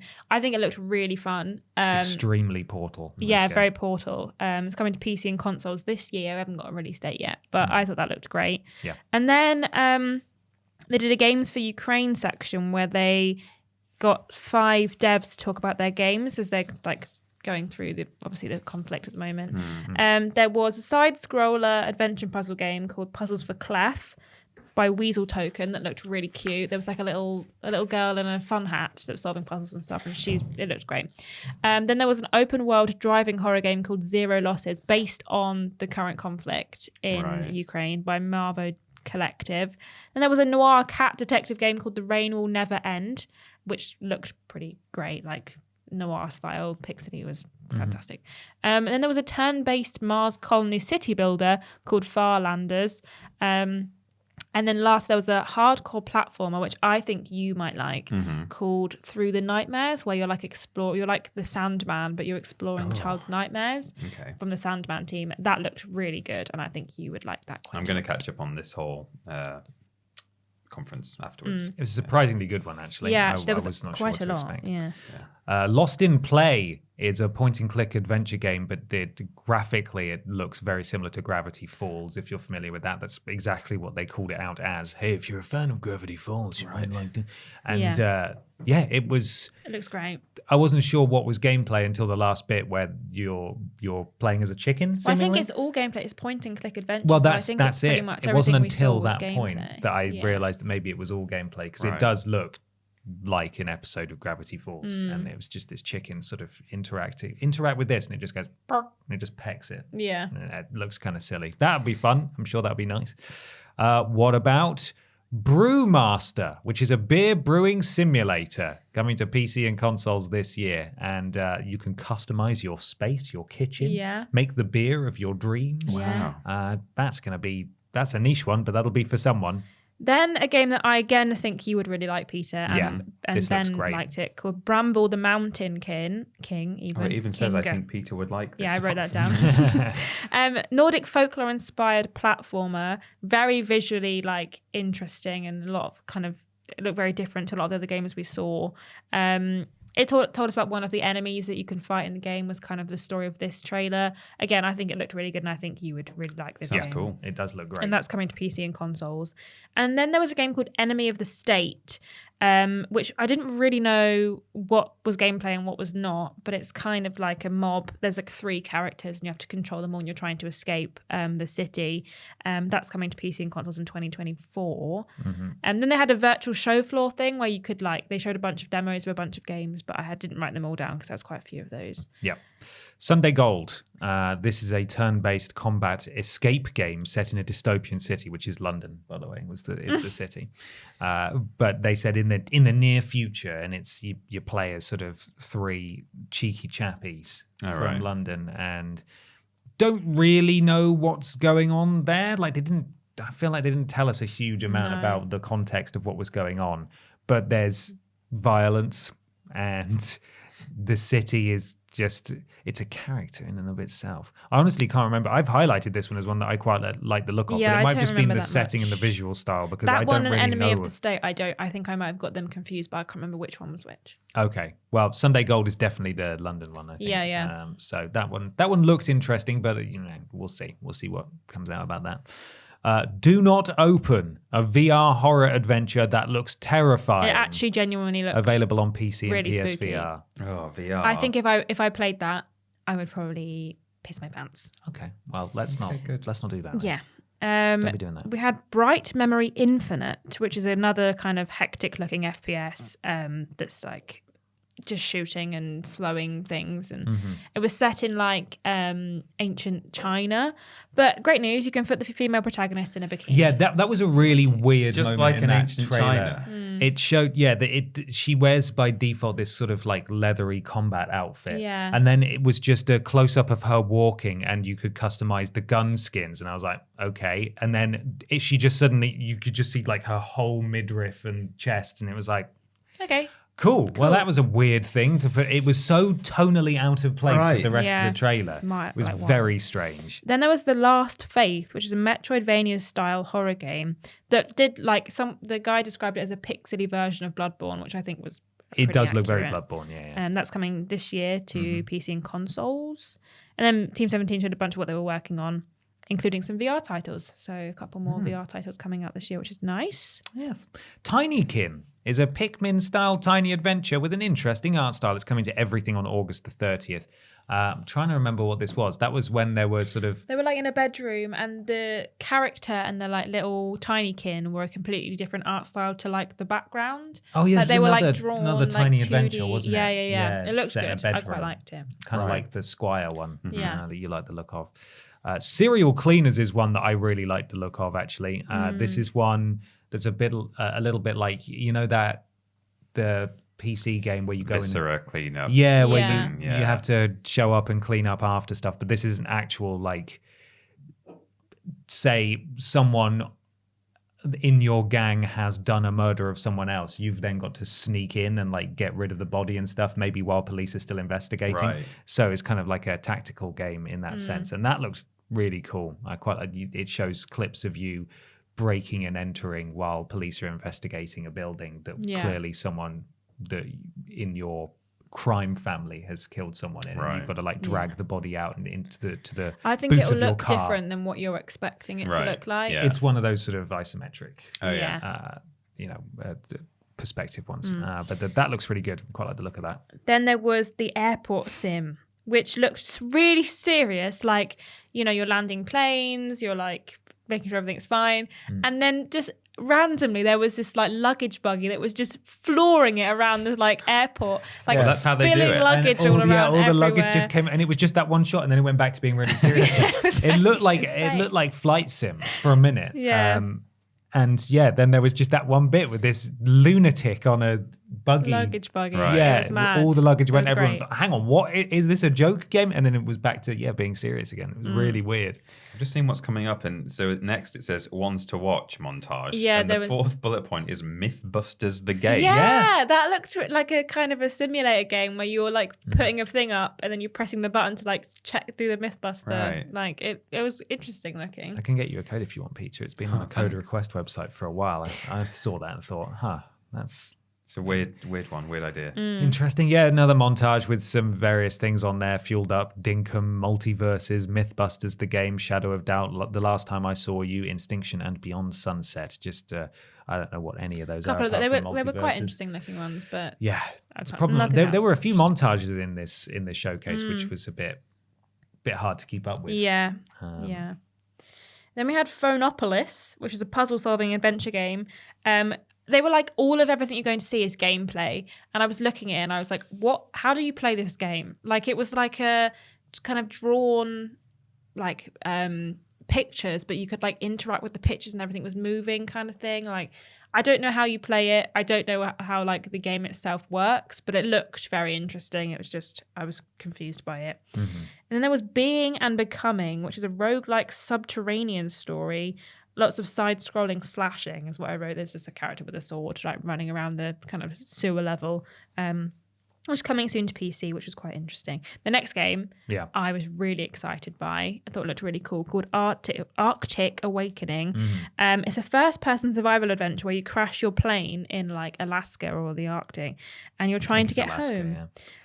And you've also got a little therapy robot that's kind of keeping you company. Yeah, but it can't do court-mandated anything. therapy robot is with you in the plane. Yeah. And then mysteriously you crash when your plane gets cut in half, and then you're trying to survive, and then there's this little encouraging robot who's with you. And one of the lines at the end of the trailer was like, you haven't got lasers, you can't defend me, what can you do? And the robot goes, I'm happy to talk it through with you. And like, it's just not helpful at all. But yeah, it looks really quite interesting. That looked lovely. It's coming to PC in 2023. Kind of Firewatch as well, in that you're investigating something strange going on. Yeah. Like, you don't know why you crashed. It keeps zooming in on this strange lighthouse beacon thing. Like, Yeah. what is that? Right. So that looked pretty good.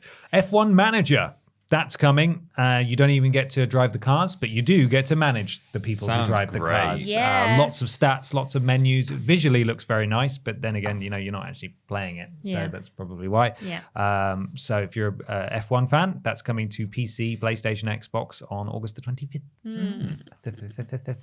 Divine Knockout is a 4v4 hero combat game with chibi graphics, and I think you play as various gods. Yeah. Is that right? I think so, yeah. None of the ones that are still worshipped, just to be safe. No. We're Right. talking your Thors, we're talking your Roman gods, Yeah. your Grecians, etc.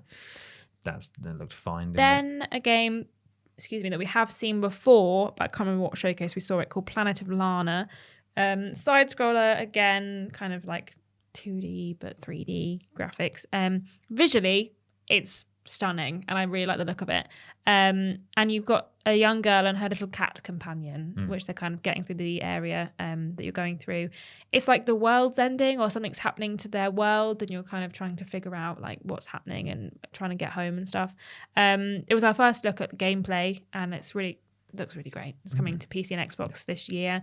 And there was a weird moment where the dev for Deadly Premonition 2 was like seemingly having kind of like a crisis, and then they just announced that they were porting it to PC. Yeah. So that's coming, and it's out now actually. The cult classic out now, Deadly Yeah. Premonition 2. Yeah. Weird game. Then a game that I genuinely I heard you talking about this yesterday. So it was like, it's called Pal World, and it's Pokemon's like not so distant cousin. Like you're walking around like training creatures, crafting, Catching surviving. honestly, catching some of them. these look like real Pokemon. Yeah. They just Yeah. look like But Pokemon. then there are guns. there are guns. You've and they're got a not gun. even like if guns that are in keeping with the aesthetic. They're just like an here's an assault AK-47, rifle. yeah. And you shoot like a little penguin Pokemon out of a rocket launcher at the enemies. There was like a sheep with mounted machine guns in like a bunker. It was insane. I don't know. This looks like it doesn't know what it wants to be. No. It looks like a Right. fan mod or something that people create, like a streamer game. Yeah. Almost, like we were talking about earlier. Just really bizarre. Doesn't make a lot of sense. Bless you. Sorry. But you are going around and catching these creatures as well, like with sort of Pokeball looking things. Right. Yeah. I don't know what's going on. I bet that this will have, outside of the core mechanics, very little going on in terms of story or anything like that. It's just going to be, here's a load of I don't want to be cynical, right? But to me, it looks like I downloaded a load of assets into Unity and look at this weird thing I've made. Yeah, Right. it did It look doesn't a bit make like any that. sense at all. Yeah. And then the last thing we saw, which was the one more thing, was a game called Ill, which was just gross, viscera, like body horror kind of horror game Doesn't sound very Disgusting. that's looking. coming this year. It was a lot. It was a lot. It's kind of disgusting. But there we are. That was the Future Games Showcase. Okay. Don't think anyone had anything to say about that either, because No. I think a lot of these responses are About about Xbox. Xbox, which we are going to move on to now. Now. Peter, do you want to kick us off? Yeah, we had Redfall, which I thought looked fractionally more appealing than it has done in the past. I've just been completely uninterested by Redfall. It's the vampire multiplayer, almost, I don't want to say hero shooter, but you have characters with different abilities, and it's in a world where there are vampires, vampire cultists, and then some goodies. They've taken over the island that you live on. Yeah. I didn't recognize this game at first. I was like, what game is this? And then it wasn't until we kind of started seeing more of it that I was like, oh, it's that Redfall game that was coming out. Right at the start, I thought it was actually quite interesting. I don't think we knew from the very opening that it was Redfall, and I was like, oh, what's this? And it was someone like looking around a house, and they went up into the attic, and there was someone like chanting in the corner. I was like, oh, this looks spooky. And then it just suddenly turned into Redfall, and I was like, oh yeah. Okay. You've got like one character who's like a sniper, one that can like go invisible, and then the character that we've seen a lot of, the girl with the afro, she's got like magic powers. One of them's got a little robot dog thing, and then there's the other one. I don't know what the other one does. Yeah.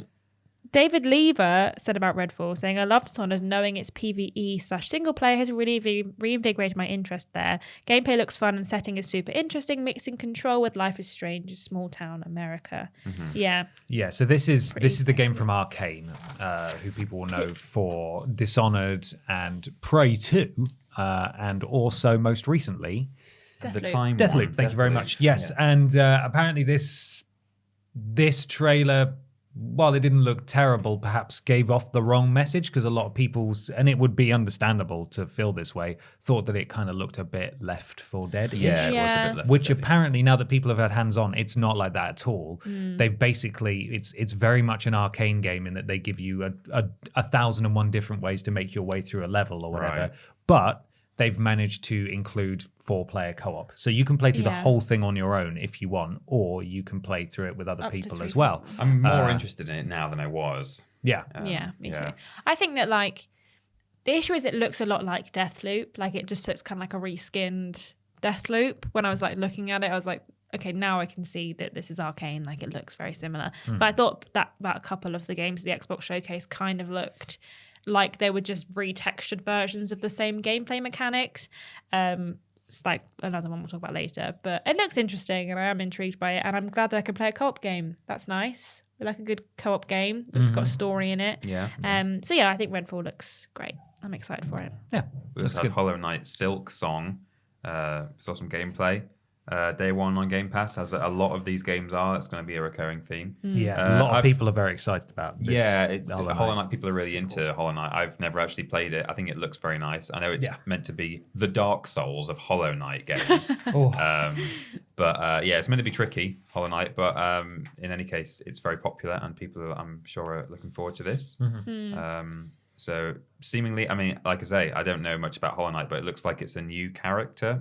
Like the player character looks different I to. think, it's a new character. I don't what know. I've I seen. don't know enough about Yeah. Hollow Knight, Yeah. really, unfortunately. And then from the creators of Rick and Morty, we got High on Life, which is as Rick and Morty as you can get in a video game, where like aliens are harvesting human life as drugs, and you're this alien character whose guns and like melee weapons and grenades all talk to you. Yeah. So like you collect these new guns and they all talk to you as you go through. This again, I thought looked like Redfall, just reskinned. Like this looked very similar in the way that it played and had a lot of elements of like Deathloop and stuff that I was like, okay, this is just, you've just whacked a new skin on it. But it's, Did you really? I didn't think this looked anything I like thought it. like a couple of them all looked very similar. And I was like, it's just Fair enough. textures and stuff. And I am intrigued by it, and maybe it'll be really good. But I was asked, I think, on stream what I thought of the Xbox Showcase, and I said, well, we'll talk about it on the podcast properly. But this is one I touched on where I said, that looks like quite a fun, wacky, interesting game. Yeah. But I am now just so sick of Justin Roiland's same voice. Yeah. Right. He has like 2 or 3 voices, and it's literally Morty. The seemingly the main gun, I guess it's probably the first gun you get that talks to you, Yeah. just has Morty's voice. And I'm like, I don't want to play a game where Morty is just talking at me through a gun. Yeah. Just if that gun had a different voice, I would be like way more interested in this game than I am. I'm not saying I'm writing it off because of that. But Yeah. I just think, why is that just the same voice all the time? during the Xbox bonus showness, that was on Monday, What did you call it? Sorry? it was like the extended, but I just called it the bonus showness. Okay. He was talking about it, and he said it was like his dream game. Like it was the game he's always wanted to make. Yeah. And he referred to it as Blade Runner meets the Muppets. Oh yeah, he did. I saw that on Twitter. So, Yeah, I think he's a serial piss taker. I do believe that this is the game that they have wanted to make, this being Squanch Games. Yeah, Squanch Games, founded that's by right. Justin Roiland, who, of course, you will know as Morty, the voice of Morty and Rick and loads of other characters and stuff like that. He has a very specific delivery in the way he says stuff, Yeah. which I can understand why that would wear thin, but equally, I'm not tired of it. And so I'm really looking forward to this game because I really liked Trover Saves the Universe, which was the first thing they made, and that was far more limited in scope. I'm not tired of the delivery. I quite like the hesitation, stuttering, but literally the actual "oh boy, Rick" like that Yeah. voice. No, that's is fair. The one that I'm. a bit It's sick totally of. fair. Totally Yeah. fair. But design-wise, these the guns look great. I love all the Yes. faces and stuff. I'm really looking forward to this. I understand what he means when he says that this is his dream game, so to speak, just because the stuff that's come before that they've made, the humor's been there, but perhaps the gameplay hasn't been. And this looked visually actually really quite good. Yeah. And I can understand how this is the most optimistic thing that they've made so far. So I am looking forward to it. It looks really silly. they said in the bonus shown us that they wanted to inject that. Basically, they wanted it to be an adult cartoon, but a game, and that's great. There aren't enough of those really, so I am all for it, and I'm looking forward to it. Then we found out that Riot Games' biggest titles are coming into Game Pass. So we had like League of Legends and the like. And other stuff that we're not really and other interested stuff in. that's coming to Game Pass. And you unlock all the skins and the characters, and I don't care about Riot Games or the stuff that they make. But if you do and you like the League of Legends, then that's a big get for Game Pass, I believe. A Plague Tale Requiem. We got a gameplay trailer. She's just murdering folk now, isn't she? Yeah. And the boy was like, no more killing. No more killing. I don't want to kill anyone. Yeah. She's absolutely brutally murdering people. So there appears to be a bit more going on character development wise with, is it Amicia? Is that how you pronounce it? Yeah. Amicia in this game, rather than just, I've got to save my little brother. I'm so sorry that you are a Red King. Stupid game. We haven't got a release date though, so I really like the first one, but as we've said on this podcast ad nauseum, it really jumped the shark at the end. So I'm hoping that they refine a lot of stuff in this sequel. It'll be well good on that. Forza Motorsport. Whoa, that was a sexy car trailer, wasn't it? Yeah. Did you see those cars? Reflections. Yeah. I saw cars in cars. Yes. Cars in cars. Yeah, if you zoomed in again, you'd probably see the reflection of that car in the reflection of the car. Probably Pretty was. impressive. That's a gorgeous looking gameplay trailer right there. Don't know a great deal more about it in terms of release. I don't know if they confirmed anything like that. So no. I'm just got to see some They just said the word ray tracing like a billion times. And my God, there's some rays traced. Yeah. We then saw Flight Simulator celebrating 40 years with new aircraft. There were gliders, helicopters, and then it sort of ended. And then it faded back in again, and I was like, what is going on? Halo's Pelican, which is the sort of hover plane / spaceship, it can go in space as well, is going to be available in Flight Sim, and it actually went into space, seemingly, or to low Earth orbit in the game. So I didn't see that coming, but fine, okay. It's cool that you can go in the cockpit, actually, because that's an angle you don't normally see from that vehicle in that game. But and then Overwatch 2 was announced for October 2022. We saw characters, and there's a new one called Junker Queen. The Junker Queen. There was like an arena, and like they were fighting each other and stuff. But I think a lot of people were like, okay, it's Overwatch. Are people still really excited for Overwatch 2? Because I feel like so much wind has been taken out of that sale. I know Kat, one of our writers, is a big fan. I think Alex, one of our editors, is a big fan of Overwatch as well. But there seemed to be a huge amount of excitement, and then everything came out about Activision, and then it got delayed. Yeah. And then the guy who was like Mr. Overwatch left Blizzard. And so I don't really know what state that fan base is in at the moment. You'll have to let us know in the comments how you guys are feeling about it. Right at the start of this, I'd forgotten that Overwatch 2 is obviously a thing that's on its way. And I just thought it looked like Overwatch 1 because they've not... I mean, I don't know what I'm expecting them to do to innovate visually, but I don't know. It looks identical. It's just... I think it might be backwards compatible as well, in that all the old quite... stuff is coming into this one. I was quite surprised because it's free to play. Which was quite interesting. And it's now 5v5 rather than 6v6. So I don't think you can like play, it won't be exactly the same as Overwatch 1. I'm hoping there'll be more story elements in there, like because all the characters are really interesting. I find all them the story's interesting, been done like outside of the game in like comics and videos and stuff. So maybe we'll get to play through some stories of some of the characters that are in the game. But it looks like, again, it's just PvP. So if you like that, then Overwatch 2 is coming out in October. So then we've got to look at Our History Untold, the turn-based historical strategy game, which is, again, available on Game Pass day one. We got another look at that in the bonus shown us, but not that much more. Yeah. We've got to look at the gameplay, I think. So, so that's coming. And then Elder Scrolls Online High Isle expansion is releasing on the 21st of June.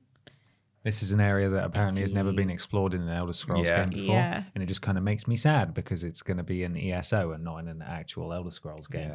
Not to take anything away from Elder Scrolls Online. Yeah. But at the same time, I don't want to play Elder Scrolls Online. I feel I that's just want exactly to play how a I feel. proper Elder Scrolls I don't game. want to take anything away, and I'm glad that it's successful and people really like it. And it seems to be a fairly unproblematic MMORPG, which nowadays seems harder and harder to come by. Yeah. But yeah, I'm like, I wish it wasn't successful because maybe then they might have felt more of a rush to get number 6 done. But Maybe. as long as this continues to be successful, they're probably not going to be in so Isn't much it of a hurry. mental that they showed that cinematic Elder Scrolls 6 I trailer know. when they did? Especially now that we know, and we'll talk about it when we talk Yeah. about Starfield, we know that is in pre-production still, the Elder Scrolls 6. Yeah. Mental.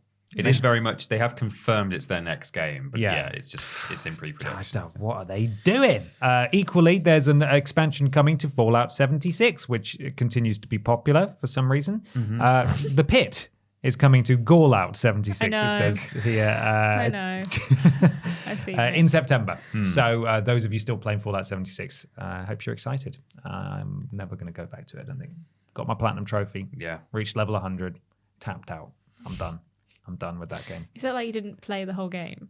I played pretty much all of the game, Yeah, but it didn't have voice acting in it at that point or Right. any of the major expansions. Yeah. So I played it when it was at its worst. Yeah.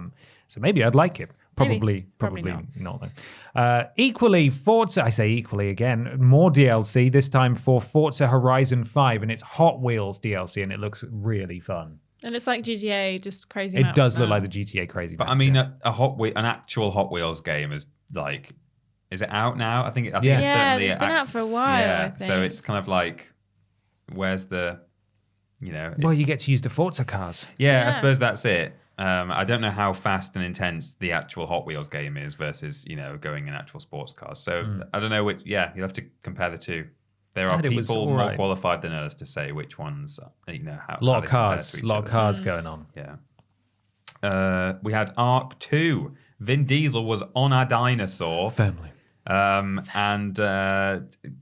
were just sort of talking about. I never realized why it's called Ark and what the actual premise is, but like all those animals were like dumped on a planet, like in an ark, seemingly. Oh, okay. Because I never sort of really questioned why there are dinosaurs and humans and other animals coexisting, but seemingly what I took from that is that some aliens or something put a load of species on an ark and then they've been put on the planet. So that's why you've got Vin Diesel on a The T-Rex. biggest alien. Yeah, Vin exactly. Diesel.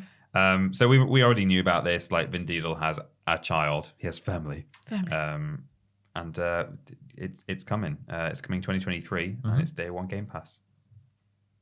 Another one from me. Scorn. So we knew about this as well. I was glad to see more of this. I think it looks really interesting. It says here, I'm assuming these are Ashton Matthews' words. If the word moist was a game, it would be this, according to the trailer anyway.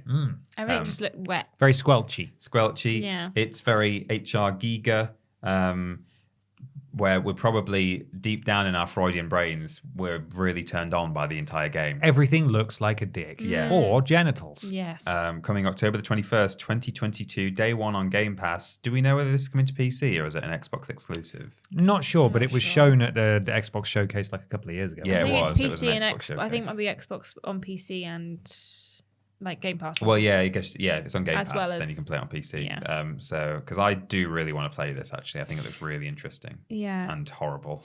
Yeah. And then we got Flintlock, The Siege of Dawn, which I really like the look of and was in about 3 other showcases as well.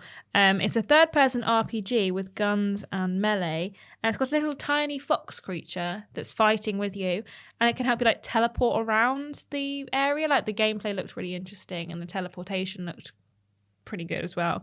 That's coming early 2023, and again will be day one on Game Pass. So that's to look forward to. We saw that a lot this week. It was everywhere, but it looks really good, so I'm excited.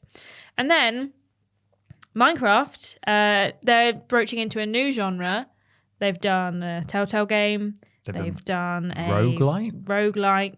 Now they're doing a turn-based action strategy game called Minecraft Legends. It's coming 2023.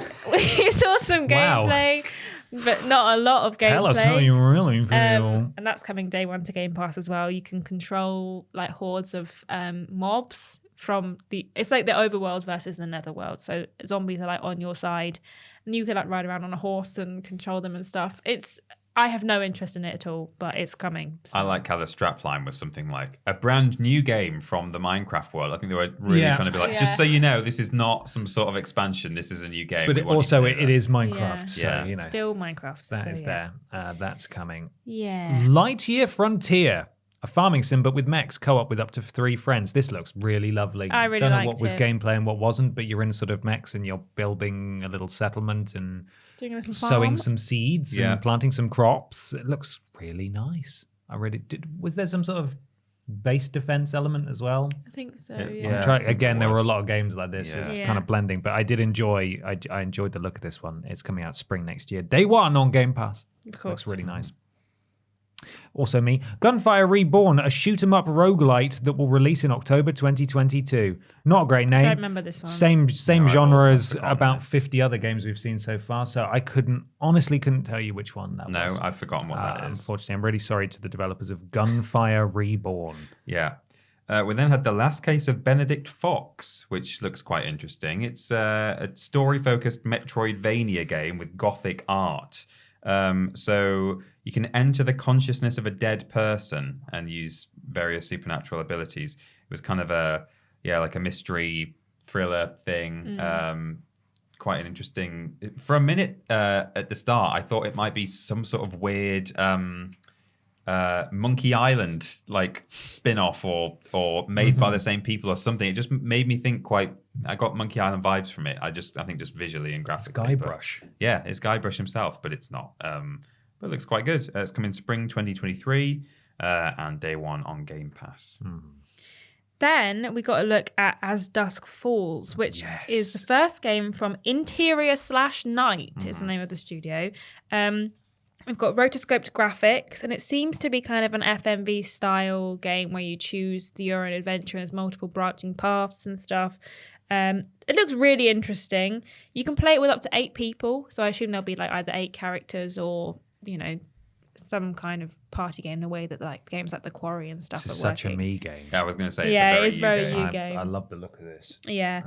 That's coming in July, so not long to wait for that one, and it's going to be on Game Pass day 1. So Looks excellent. yeah, Really looking looks forward really to that. good. Yeah, and then we have Naraka Blade Point, which is coming to consoles, and it's got crossplay and a new campaign mode revealed. I don't remember anything about this game. It has left my brain. Yeah. Anything? Do you know what that is? Sorry. Only fog. Yeah, only fog That's and a shame. bats. I think it's like a sword melee based Probably. Japanese combat game. I remember it vaguely. Based on the title Naraka Blade Point. Yeah. Yes. I remember kind of a vaguely Japanese blade based combat Blade game. game. Do you reckon the blades might have points? Maybe.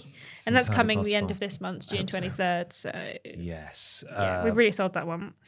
Is it me again already? Yeah. Yeah, Ashton actually jumped ahead and I only did one. Oh, she I'm I was also- going to say, well, do you want to talk about this one? Do you Because this wanna one talk looks about this one? fantastic. Pentiment, a narrative crime story set in 16th century Bavaria. Now, everyone seems quite excited by this, but I'm not into this Oh, at all. okay. No, I me think it looks neither. really boring. Yeah, I also feel the same. Wow. Okay, fine. I suppose I'll talk about it then. I love the art style. I love the setting. You are someone who works in a monastery. Like a scribe. Well, no, you're sort of an illustrator. Yeah. So you do the arts for the religious books. It's almost sort of bio tapestry. I Yes, don't know why I said tapestry. with that's an how they say I it. like I it. think bio tapestry. I think it's set over the course of 25 years or something Yeah. is what they said. But the fact that it comes from Obsidian leads me to believe that it'll be at least good. Yeah. And I love a lot of their games, and I'm really intrigued by the setting and the art style and the story that's going to be told, and I'm really looking forward to giving that a go. And telling you guys, by the way, It's really good. it's actually not that good. You're right. I think it's the setting that actually worries me the most because what was that Oblivion but historical game? Oh, Kingdom Come. Yeah, Kingdom Come Deliverance. Yeah. Was set in like a really That looks specific, so good. weird niche. It was like Hungary or something in like 1300, Yeah. and everyone was really excited because everyone was saying, "Oh, it looks like Oblivion, but in the real world." There was so many Oblivion comparisons. Yeah, and it was, swords and riding horses and quite a good-looking world, seemingly. And then I just fell asleep 5 minutes into A it. lot of people did. Yeah. Didn't And that's quite what live worries up me to about that. this one. Yeah, I think But the the fact art that style it's looks good. more sort of side-scroller-y rather than, Yeah. it's not an open It should world, help. third person. It might be open world-y. I'm not entirely sure, but Obsidian make great RPGs, and I'm confident this will be one to watch. So I'm looking forward to that. Grounded. Yeah. Going to another Obsidian game, finally comes out of early access in September, and there'll be a full proper campaign story mode that you can play through. This is the one where you're the teenagers who have been shrunk down in the back garden. Yeah. It's also the one that famously has the arachnophobia mode where you can change Turn the off spiders. the spiders. Yeah. And I think sort of it's like a survival base building, sort of more family friendly kind of game. Don't know anyone actually that plays that. I'm not saying that nobody I plays it, have but as in played I it. have never spoken to anyone that actually has have enjoyed played it. it. What did you think? I played it when it first came onto Game Pass, and we played it for like a good couple of hours. But at that point, there wasn't a lot of content because it was very early on in the early access.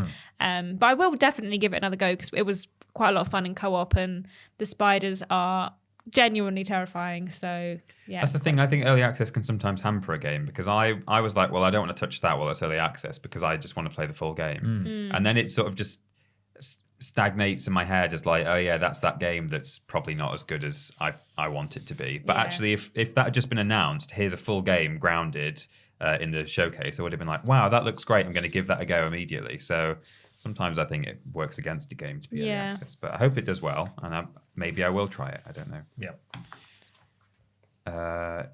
You've only done Grounded, haven't you, Ashton? no, I didn't do Grounded. Ben. Oh, I You've feel got like another one. you okay. Ereban Shadow Legacy, set to release in 2023, and I don't know what this is. Do you have any rememberies? No, it's tricky to keep all of these in your head. Yeah. it is. There was definitely quite a few that looked very similar, Yeah. which doesn't help. And some of them just don't have very unique names.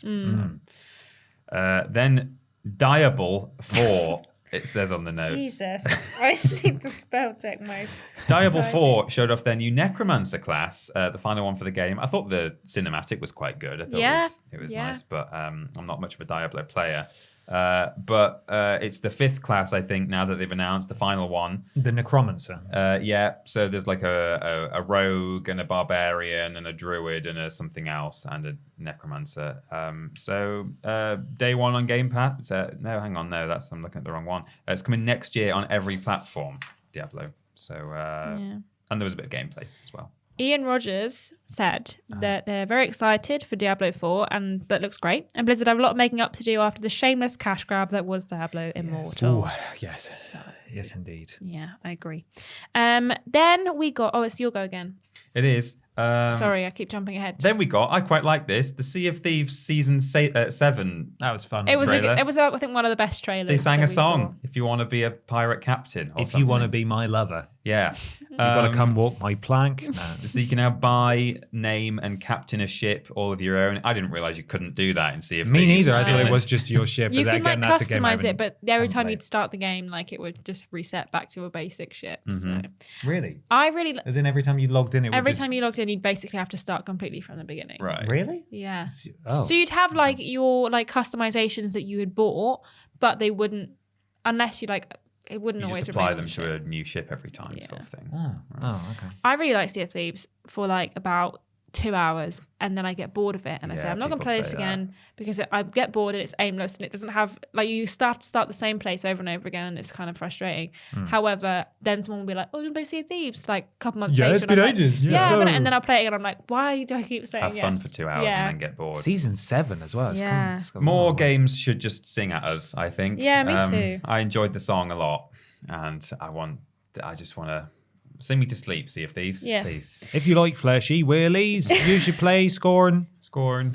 Flap, flap, flap. Moist the game. And then we had a look at a game called Ravenlock, which had some interesting Bloxel kind of characters and dimensional kind of surroundings. Bloxel, You wow. play as like a little anime girl, kind of gave me like Kingdom Hearts vibes with the main character, fighting these big bosses that had various different abilities, and it looked really cute, to be fair. That's coming in 2023, again, day one on Game Pass. And then from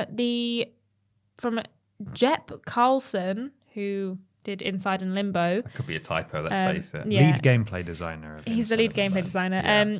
There's a new sci-fi puzzle game called Cocoon, which is like your little moth man creature carrying these balls around, and these balls have certain like abilities that you do and solve the puzzles and stuff.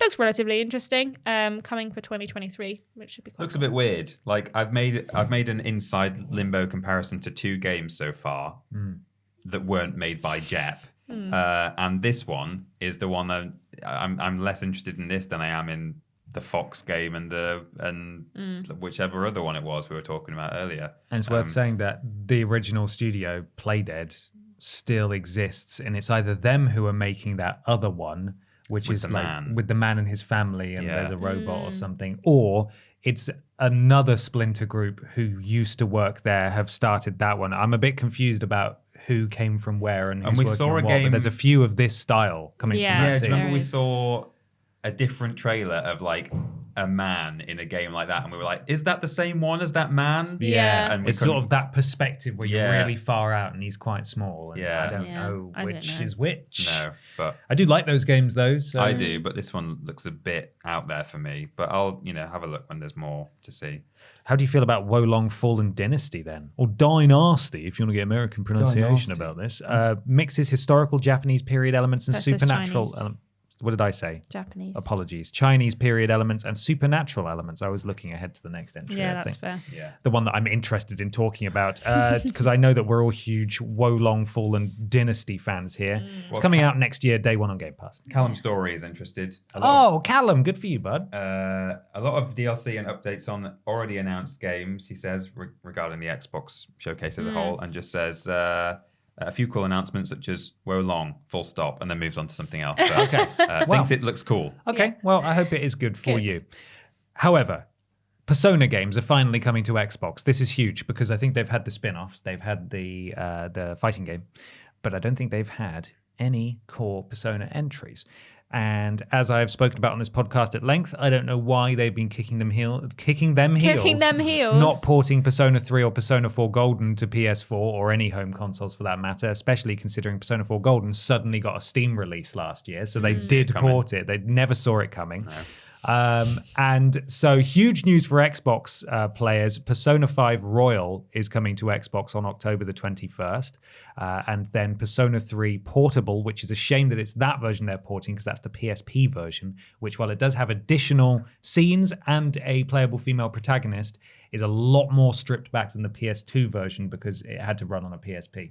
Right. So gameplay-wise, instead of running around a shopping center, you have to pick from people on a screen to talk to. Right. So it's far more visual novel, which is a real shame that it's that version, but still it's getting ported, as is Persona 4 Golden, and those two are going to follow, I think, in early 2023 is the story. And since then, we've had it confirmed that Persona 3 Portable and Persona 4 Golden are also coming to PlayStation 4, and Persona 5 Royal is getting a native PS5 port. Oh, okay. But Xbox apparently embargoed that information, almost as if to create as much confusion around it as Right. possible. It was a bit of a Right. strange decision, but they Okay. are all also coming to PlayStation. Finally, thank God, because I will play Persona 3 Portable and Persona 4 Golden. Thank you very much. Callum Story goes on to say, after saying that Woe Long looked cool, the Persona announcement is a massive steal for Xbox. Well, Cheeky. I mean, it's a massive get for Xbox. See, that's it. That's Yeah. that's the messaging. that's what they were Why they trying did to, it. yeah. Which will do a lot for people like me who've never had a chance to try the series. Oh, well, you're in for a treat. yeah, It's so good. lots of people will be able to try it, not just Xbox players, but it's still good for them to have it available on absolutely. their consoles. It's been a long time coming. I would again say though that Persona 3 is a lot of people's favorite Persona game because of the darkness of the story, and that was the first time the Persona series really went in the direction that we would recognize with the social links and the free time management and the stuff like that. However, because it's the PSP version, it's going to be very stripped back. So if that's where you start, Right. bearing in mind you could start with any of them because they're completely Linear. separate games. Yeah. Don't let that color necessarily your desire to play the rest of them because you may think, God, there's a lot of menus in this. Why am I not allowed to run around here? Why do I have to pick this person's name from a list rather than walk over to them and talk to them. It's not like that in the other games. So just bear that in mind. Huge news, though. Kathleen Collier says, I'm very excited to play Persona on Game Pass, especially 3 and 4, which I haven't played before, and I believe are currently stuck on old PlayStation hardware. Yeah. So the message that Xbox wanted has very much come through. Exactly. Yeah. This is it. exclusive to Xbox. It's Yeah, not. it was really. I think that's one of the only cases. It's always tricky to pick through some of these because it did say that it was a lot of these are exclusives, and that's understandable. But the Yeah. day one on Game Pass stuff, it's then just the job of journalistic outlets to painstakingly email Yeah. and pick through. Like, so is this on anything Get else? confirmation. Yeah, it's always the case with these shows. Whose turn is it now? Yours. Is it mine? Well, then we had, it says Hideo is cheating on Jeff with Phil. Yeah, it was a bit weird for Phil to be like, my good friend Hideo. Well, I don't know if he said that, but anyway. My best friend He and did call not him Jeff's. Kojima-san, didn't he? He did say Yeah. that. He Yeah. says thank you. So they're working on a new game together. Kojima came on screen and basically said just Phil. some Hideo Kojima kind of rubbish where he was like, it's something I've always wanted to work on. With the power of xCloud and stuff. he's Yeah. got- It's like it's seemingly another very experimental thing. I mean, of course it is because it's Hideo Kojima. It's a Strand but- game. Yes, and that's all we really got. We don't know anything else about it. I did see someone dug up an old quote by Hideo Kojima where he'd said, and it sounds like a Peter Molyneux tweet, you know, the fake Peter Molyneux Yeah. account, where Hideo was saying, "Oh, wouldn't it be good if there was a game you could only play once? Like, No. if you play it in a certain way, it basically can go on forever. So it's not like it stops. But if you play it in another way and like your game ends, then that's it. You literally only get one chance in your whole life to play it. That sounds like a Good. horrible That might idea. not be what this is, but I How don't funny know. would it be if it is? Yeah. That's really silly. And this presumably will not be the game that we had rumored or sort of / leaked that we thought was going to be a Summer Game Fest. Yeah, which is Outbreak, is it called? No. Out something with the begins with with an O. Margot Qualley, something. Can't remember her name. No She was idea. in Death Stranding. So that may well be a different thing that they're working on. Yeah, could be. Because by all accounts, there was a trailer that someone saw for that, and that's why they leaked the information. So if that was ready, why wouldn't they show it unless that's a different thing? Yeah, and it's they're true. working on something else with Xbox. Who true. knows? But then we had, and I think we had a... We had Callum- quite a lot about this about next Kojima. game. Well, we had a lot about the next game. A couple of people mentioned Kojima. Kathleen says, I thought it was interesting they highlighted partnerships with previously PlayStation exclusive companies and included an I'm working on an Xbox game but can't tell you anything Kojima. Yeah, we also had Callum Story said the Kojima announcement was pointless. It says nothing to announce yet. It's true. I think Xbox is a good place for the next 2 years, but I'd like more games announced next time around. Yeah. And then we had the big hitter. And a one lot- more thing. We've got a lot of opinions about that, both ourselves and written into the podcast. Starfield had a full, proper gameplay reveal. Todd looks like he's wearing someone else's hair. I He said this to does. James yesterday. Yeah. It just doesn't look. It's weird. Like he doesn't have any. Like his hair stops above his ears. Todd- Like it's just been played. Like thunk Over onto his time, head. he looks like more and more like an AI has tried. Yeah. Like a Starfield's Dolly, Todd Howard rather than whatever Todd it's Howard called. Starfield. Yeah, he just looks like a parody of He's Todd. escaped from Yeah, the that is a creation good engine. point. Anyway, Ask him to run. Yeah. And then we'll know. So it seems to have more grounded space exploration experience. That you're exploring planets, shooting enemies. There was like dog fighting.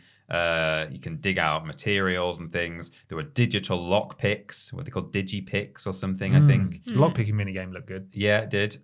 They showed a bit of character customization. You can build your own ship in kind of a modular style, which looks good. I said And it your looks own like base as the well, moon base. Yeah, the that's gummy right. creation, the gummy ship The gummy creators ship. from- Oh, yeah, right. it did look like that.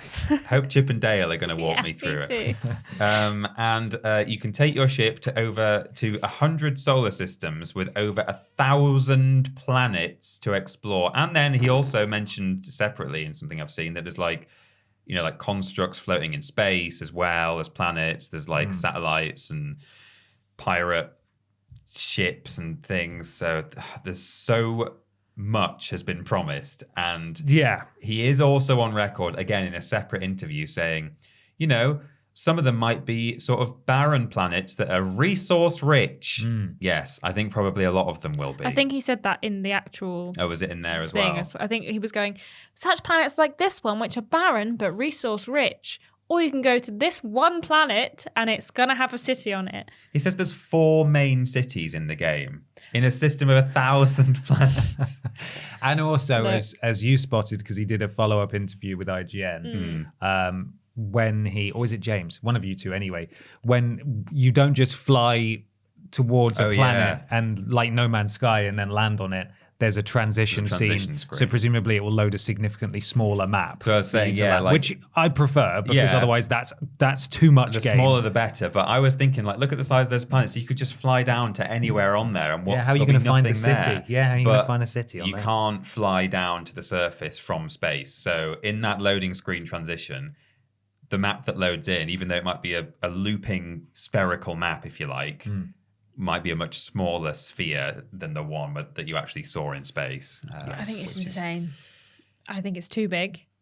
And he said that 1,000 planets, and my brain went, no thanks, no thanks. So positives and negatives for me. I think the combat still looks rubbish. Yeah. It does. Shooting wise doesn't look great. The space combat looks rubbish as well. It looks really slow, and he said that. And again, He said that. I know it looks rubbish. But he said it's slow. They've slowed it down on purpose. He says it's not like a cool like space dogfight that you imagine. Not cool. Don't expect cool from He's that not game. said it's like fighter ships that you would imagine. He compared it to some like mech game. I can't remember which one it was, but he said like, oh yeah, it's more the pace and the speed of such and such, mech warrior or whatever. Okay. And it doesn't look very exciting. They've never been able to do combat. They've particularly never been able to do shooting ever in any of the Fallout games. So I'm not confident that it'll be much better here. The animations very much look like the Creation Engine. Yeah. I believe that it's a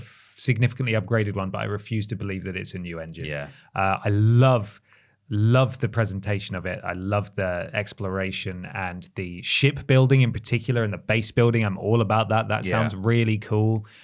You can definitely tell, because they showed them all, that there are going to be maybe 4 or 5 factions that you fall in with, and those will essentially be the guilds from Elder Scrolls or whatever, and they'll have their own storylines that play out. The face models are a lot better, significantly better. Some people, I think maybe even in some of these comments we got from our patrons, said that the facial animations aren't that good, but I wasn't, or at least the zooming in on the faces are a bit off. Like it felt like an older game.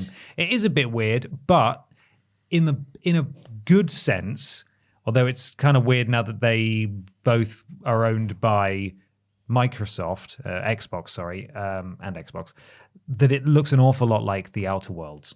Yeah. Even some of the locations they showed with the neon and sort of the post-capitalist or hyper-capitalist space race situation reminded me a lot of the Outer Worlds.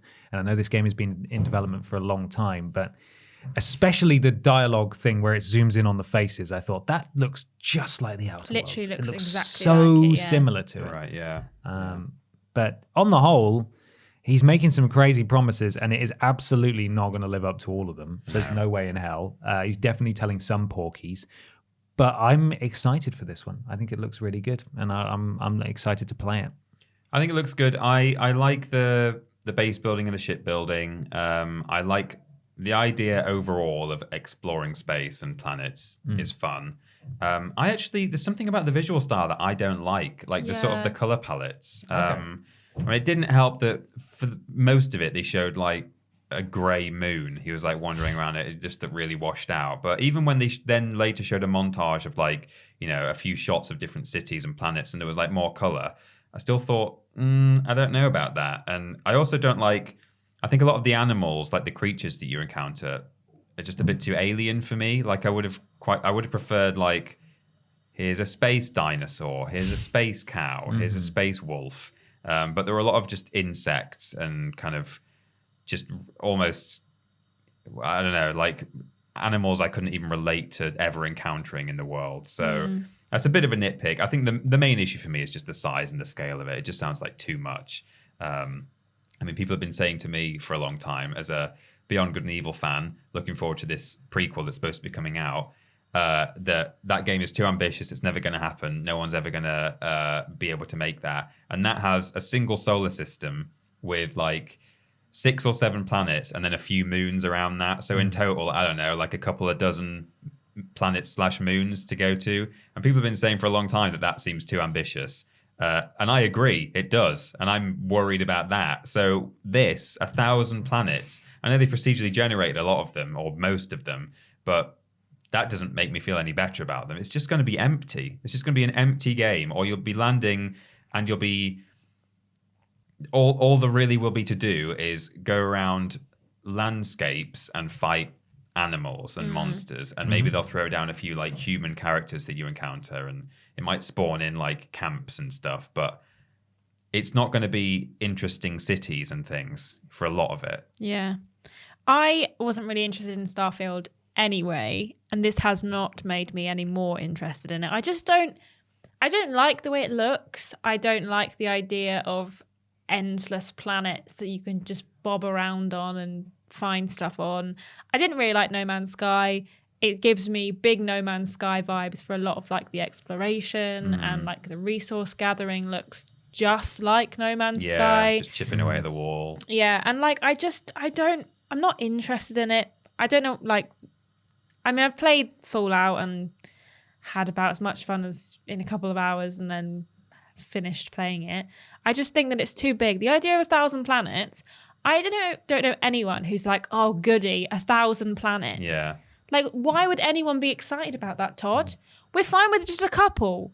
Like, we've only got like 10 in our solar system. It's because it's going to be another decade and a half until we get our next Bethesda game. So he wants to make sure that we've got plenty to do so that he can remaster it again and again. But I think like the most interesting part about space exploration games is like encountering different civilizations and different like worlds that are very different from one another. And if you've got like 2 solar systems with like 10 planets on each of them, at least you can like flesh out the city and like the culture of these different planets. Because it's just going to be, in this human city, we like neon. In this human city, we like steampunk things. And you're like, okay, well, can we get a bit of diversity? Like, why is everyone a human? Apart from the like alien creatures, why have we not got any like civilized aliens and stuff? I just think Where that are the like blue ladies exactly. from Mass Effect? Why have there no one's got 3 boobs? What's going on there? Well, there might be. We don't know yet. I just think that like there's a lot that can be done with a space game that we haven't had in many games that have been set in space, and I don't think this is going to tick any of the boxes of things that I think space games could do. I think you're right that it's got kind of the worst bits of No Man's Sky are like definitely here. I'm not saying there aren't other good things too, but like, you know, it might have been smarter to like look at comparable games and go, oh well, here's No Man's Sky, here's the bits that people didn't like. Maybe let's just like leave that out and not do 1,000 planets that just have like procedurally generated guff on them. But I'm not that excited about this, and I know that like some people are, and there's a lot of going for it. I just think there's too much in one game, like the shipbuilding and the base building and the exploration and the resource gathering and the 10,000 billion planets. Yeah, I just think it's too much in one game. I'm optimistic. Think? Yeah. I mean, I am optimistic that this will at least be. I think it will at least be really good. Whether or not there's way too much, I also have a feeling that it will have. Apart from, as with Fallout 76, obviously, it will have a case of Bethesda Softworks syndrome in that reviewers just go mental for it because of what it is, rather than actually, you know, and in time, people, a bit like Fallout 4, perhaps opinion will turn a little bit. It's like, maybe that wasn't quite as good as we said it was. Perhaps in the wake of Fallout 76, though, that has kind of rubbed away a bit. And maybe. For me, narratively and like, RPG conversation wise and navigating your way through quests, it has to compete with the Outer Worlds, and it has to do better than that. It's clearly got a significantly bigger scope and budget, but I enjoyed that game so much. Yeah, I really like Outer Worlds. For me, that's what it's competing with. Yeah.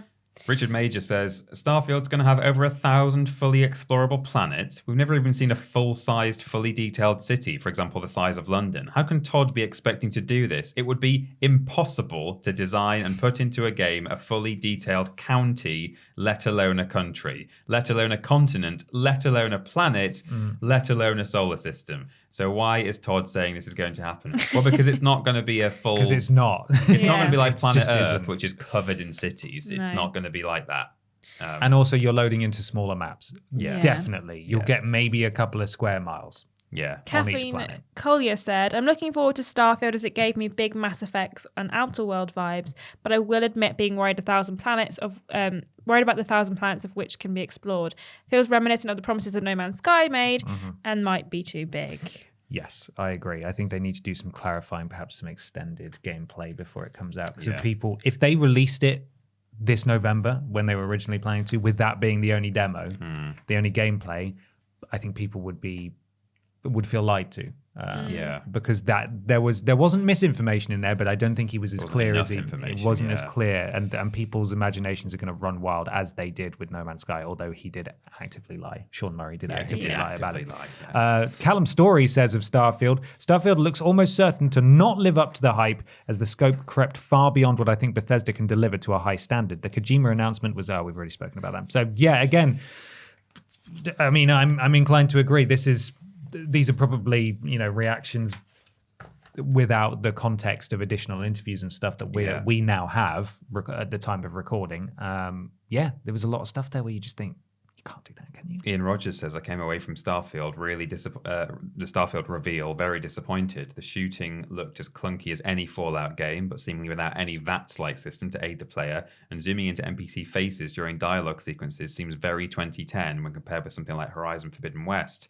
Also, the character models look okay, but certainly didn't feel next-gen, especially when also compared to Forbidden West. Yeah. I'd be interested to know what you guys thought about the dialogue sequences. I think that's pretty accurate. I didn't like the way that the characters looked. I think we'd seen these kind of like regular human-looking NPCs look a lot better in a lot of other games. And I think that I kind of, again, came away from it being a bit like, I mean, we've seen better, Todd. We've seen better. Cameron Keywood says Starfield looked decent and I really like the ship mechanic. The thousands of planets, as mentioned by others, feels like No Man's Sky situation where 700 plus of them will have one building and a vast wasteland, but I hope they deliver on that despite personally not being able to play it as a PS boy. So, yeah, I think general opinion is 1,000 planets. Too many. Yeah. It's a lot of flipping planets right there. Yeah.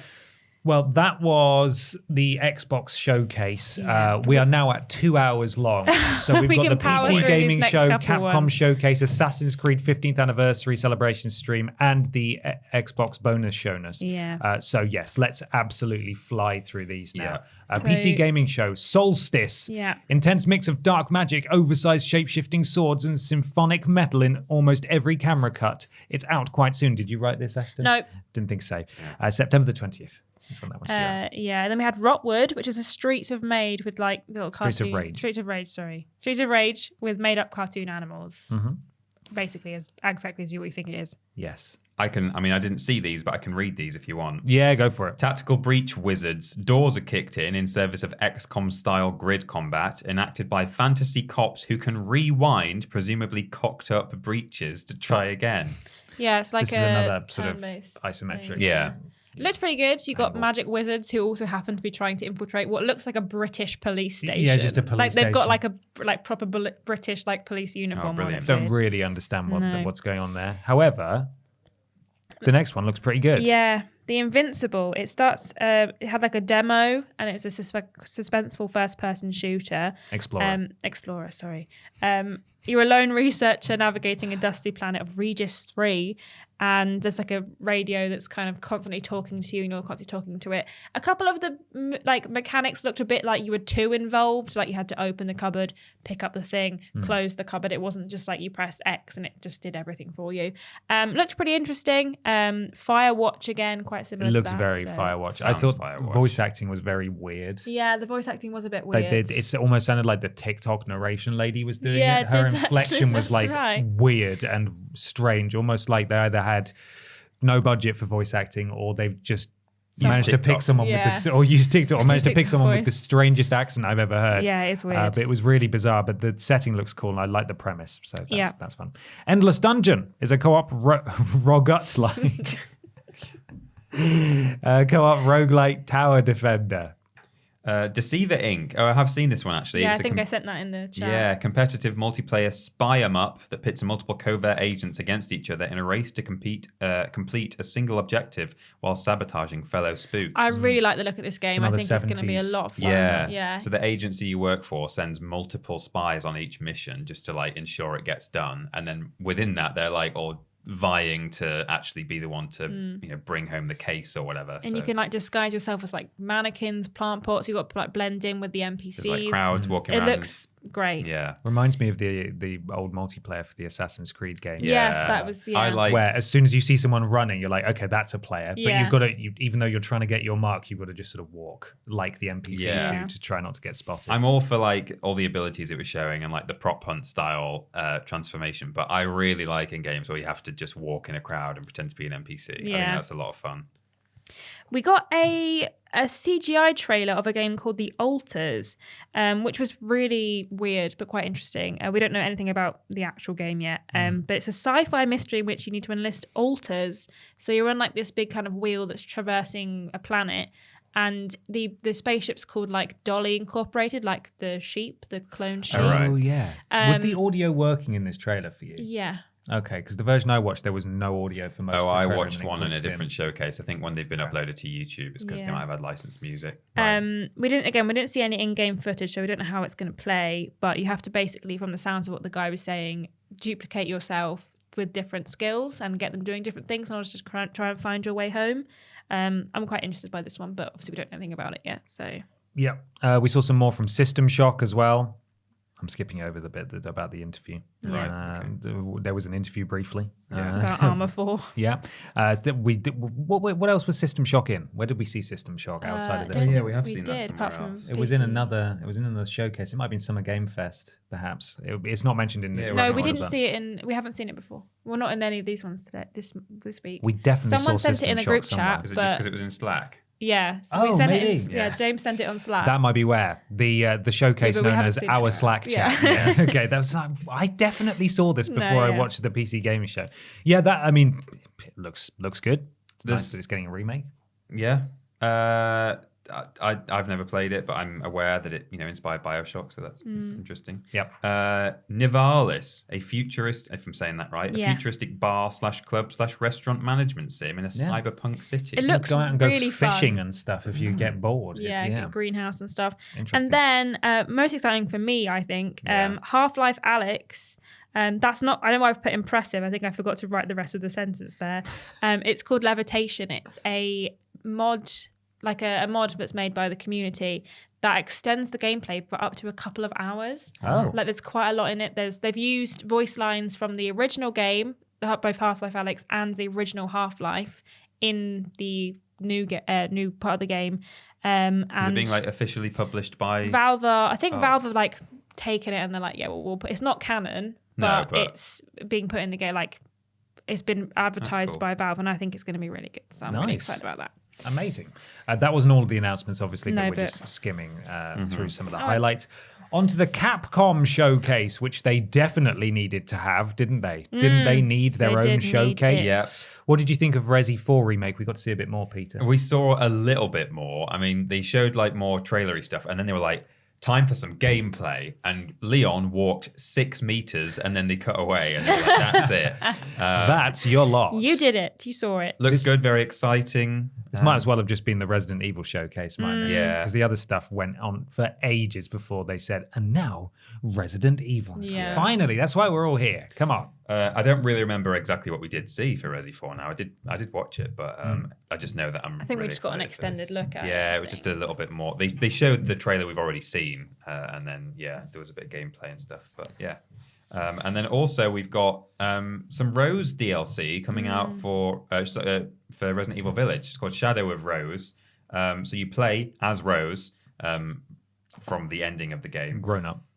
Grown up, and she is seemingly, I don't know if she's actually back at the village, literally, because it was like blowing up. But I think she's maybe in her head or something, and she was maybe it was a different location. But to me, it looked like at least some of it was Well, set the Duke back was in. there, wasn't yeah, the Duke was there. Yeah. That's right. Yeah, and he was like setting Evil. or bad something. things on her. So yeah, he's a baddie. She seems to encounter someone that looks just like her. That's like Yeah. kind of this. She alternate enters the version. consciousness of the Megamycete. Yeah. That's Well, there you so it's go. sort of like a dreamscape. Yeah. But she is there. The Sort kind of thing that you're like fighting the Megma-site or whatever it's called. So it's a follow-up to the main campaign coming out on the 28th of October, and that's in third person. Yeah. Yes. They're releasing quite a lot on the 20th of October. Mercenaries mode will now let you play as Lady D as well as Chris Redfield and Carl Heisenberg. That's coming on October 28th as well. And they're also adding a third-person mode to Resident Evil Village, so you can play the whole game in third person. That's if you right. fancy. That might actually genuinely make me more inclined to Yeah. play it. I'll probably just 'cause replay I it now. much prefer those games in third person and first person. A bit too spooky for me. Yeah. otherwise, So. I don't mind playing it in first person, but it's just an excuse to go back and play it again. Yeah. Because I did really enjoy that game. They've added more animations and stuff like that to make it make sense in third person. Yeah. So yeah, you'll get to see some more stuff. What else we got? Resident Evils 2, 3, and 7 are getting free next-gen upgrades for PS5 and Series, and they're available right now. RE-verse, the multiplayer PvP thing, is officially launching on the 20th of October as well. So much stuff. Yeah, they're doing a lot. Really on want to October get on that 28th. Halloween hype. What about Monster Hunter Rise Sunbreak? I mean, it's more Monster Hunter. I always think Monster Hunter looks cool, but I've heard that it's difficult to get into as a new player. And, Right. So I always just watch it from afar and go, wow, wish I played those games. But there is a new cat and dog DLC as well. Yes. Like kind of, I guess one of them, the cat is for your Palico, and the dog. Can you get dog companions as well in that Apparently game? you can now. I guess Yeah. so. So we got extra details and a demo, and it's coming out on the 30th of June. And then we got another look at Exoprimal, Capcom's new co-op dinosaur murder action game. I think this looks rubbish. Yeah, it I think it does. looks It terrible. does look. It The looks like frame something that rate would have looks released on crap. 360 and PS3 Yeah. over It looks a decade so ago. many dinosaurs. Awful. It's just I hate mad. it. There was a bit where like they were running down a corridor and he was like gunning them down and they were just like piling up. Like Yeah. it was. The physics of them just look ridiculous, and it just like in I the don't know what they're trailer, doing the with this. frame rate looked terrible. This So it just. it's going to be terrible. This can't be good. I can't imagine this is going to No. be good. When everyone wanted Dino Crisis. Yeah, it's just so. And now it's they're going to have almost their own offensive, Dino isn't it? Crisis. Very good. Closed Network tested that before its launch in 2023. Yeah, maybe we can all give it a go, and then we'll know for sure if it's any good. That was the Capcom Showcase. Yep. Assassin's Creed 15th anniversary celebration stream. We should also note that between the time of recording, tonight actually, at the time of recording, there's a Final Fantasy VII 25th anniversary stream where it's heavily rumored that they're going to announce a couple of things. So we don't know what those are, but we would have included it here if we knew. Yeah. Yeah. Only one opinion, by the way, on Capcom, which is that David Lever says he's excited to play one of the best Resident games of Evil all time 4. again. Yeah. Resident Evil 4. Yes, indeed.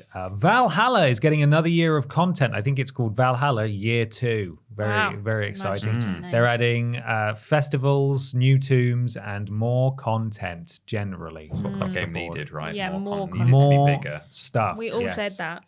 This game's not big enough. No, add more. Yeah. We've got DLC The Forgotten Saga for Valhalla. It's roguelite inspired Niflheim game mode. You play as Odin, and Hel, Loki's daughter, is challenging you. And eventually, if you fight off hordes of enemies, you get to fight Hel and do the DLC. Quite common, actually, recently, DLCs for a Ubisoft game being roguelike.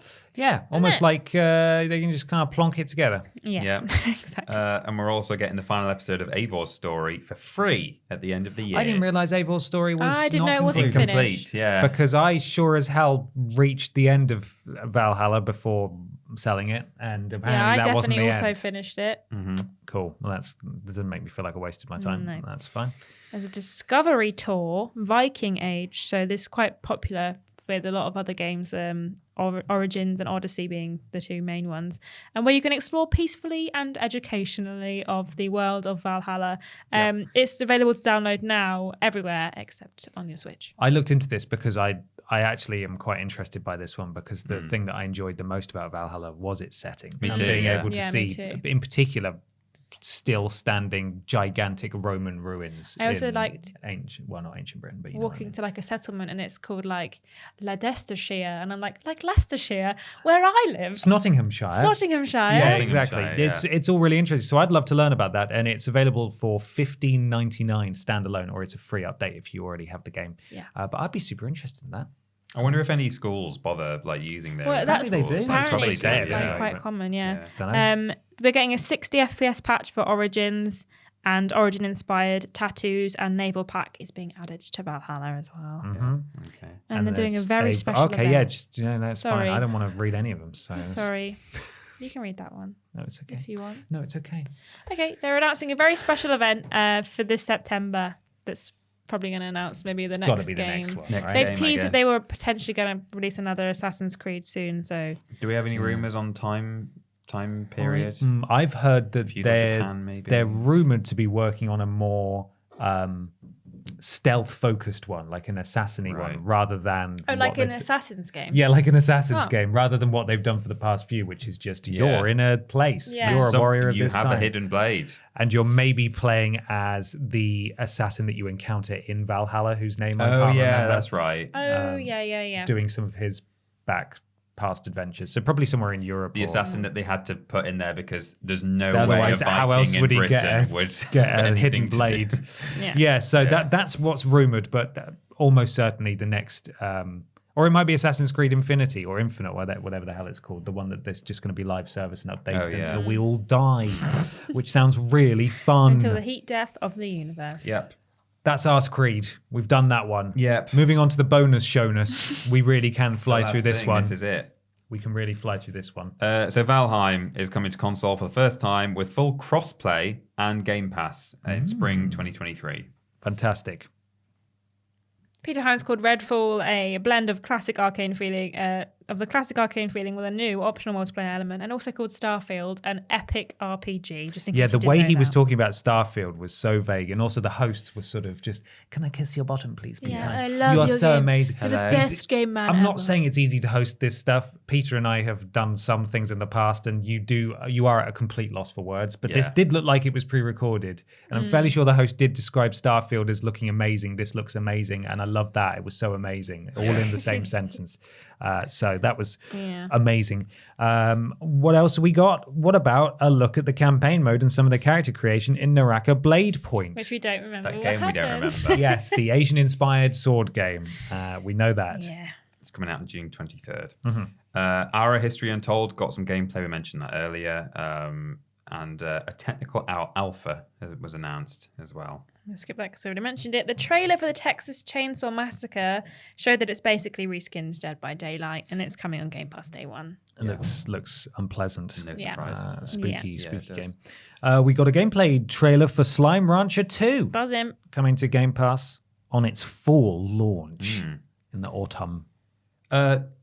Surprise! Master Chief is coming to Fall Guys on Xbox on the 21st of June. He's doing it. And only on Xbox. So sorry, PlayStation So- players. No Master Chief Full Guy for No you. Master Chief for No, us. you've got to go play Flight Simulator instead. Yeah. And then last but not least, we got a opening cinematic for Stalker 2 and a very heartwarming dev diary about the It was conflict really in good. Ukraine. Yeah. It was a really good little nice. dev diary. A lot of the dev team are obviously, well, they were based in Ukraine, and Yeah. some of them have joined the army and will return to the game once the war is won. And some of them are just living in a corridor or in their bathroom and stuff. Someone was saying that they were working from their hallway, and it's just Yeah, kind of Pretty yeah. grim. Yeah, really grim, but it was really nice It was that good they to see. included It was good to see Yeah, that. yeah.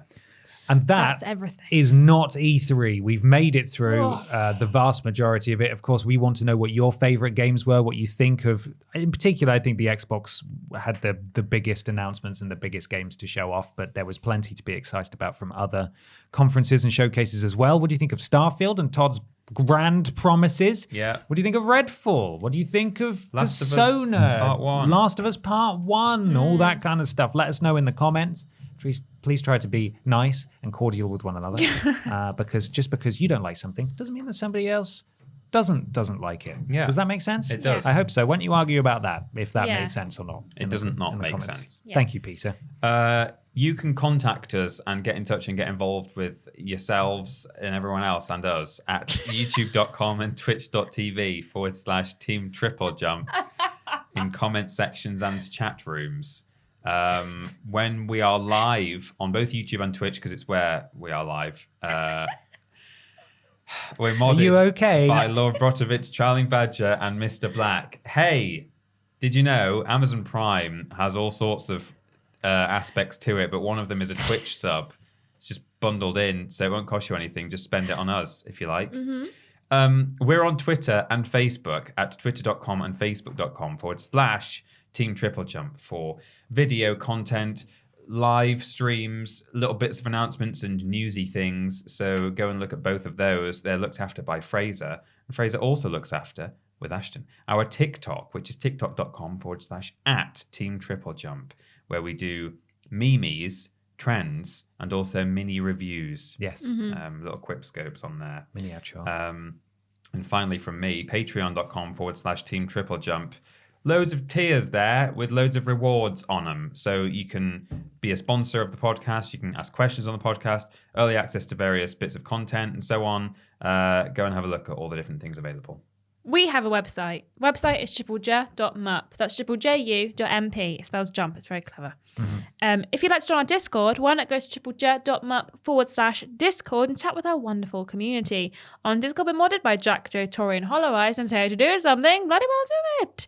If you want to listen to the podcast in its audio forms, why not go to triplej.mup/podcast. If you want to watch any of the live stream VODs, if you miss any of the live streams we do during the week, why not go to triplej.mup/VODs. That's VODS. VODs. If you want to get a cameo from any of us, us three and James Jenkins are available on Cameo for birthdays, Hanukkahs, and the like. Funerals. Hanukkahs and the like. Christmases. triplej.mup/cameo. And if you want to buy some sick and cool merch, I'm wearing some, Ben's wearing some. I'm not. Peter's not.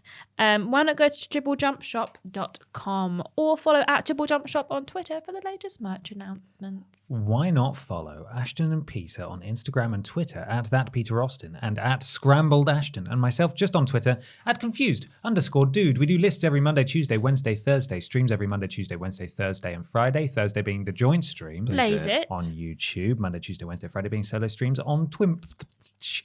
Worst Games Ever is fortnightly Friday for patrons of a certain tier, Sunday for everyone else. We've also got Weirdest Games Ever, which is a monthly show, but patrons get it a whole week early. The podcast is every Saturday, and we do shows all the flipping time. Come check them out. Why not leave a 5-star review on your platform of choice? It helps something to do with algorithms.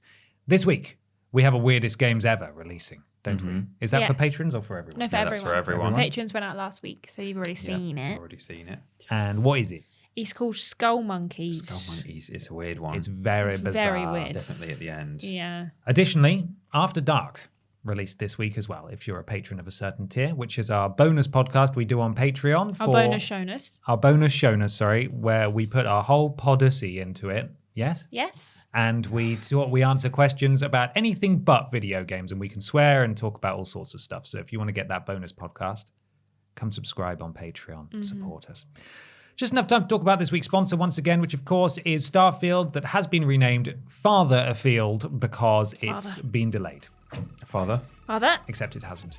We're going to go now. Thank you so much for listening to this Not-E3 podcast. We hope you've enjoyed all the announcements and, the limited coverage that we did, because there were so many bloody We showcases just listed the games. that really. we couldn't really do live reactions to them, especially as most of them were on Sunday night and things, and it's just sort of awkward times for us. Yeah. But anyway, we'll catch you next time. Look after yourselves and have an enjoyable rest of your weekend. Love you, bye. Goodbye. Bye-bye.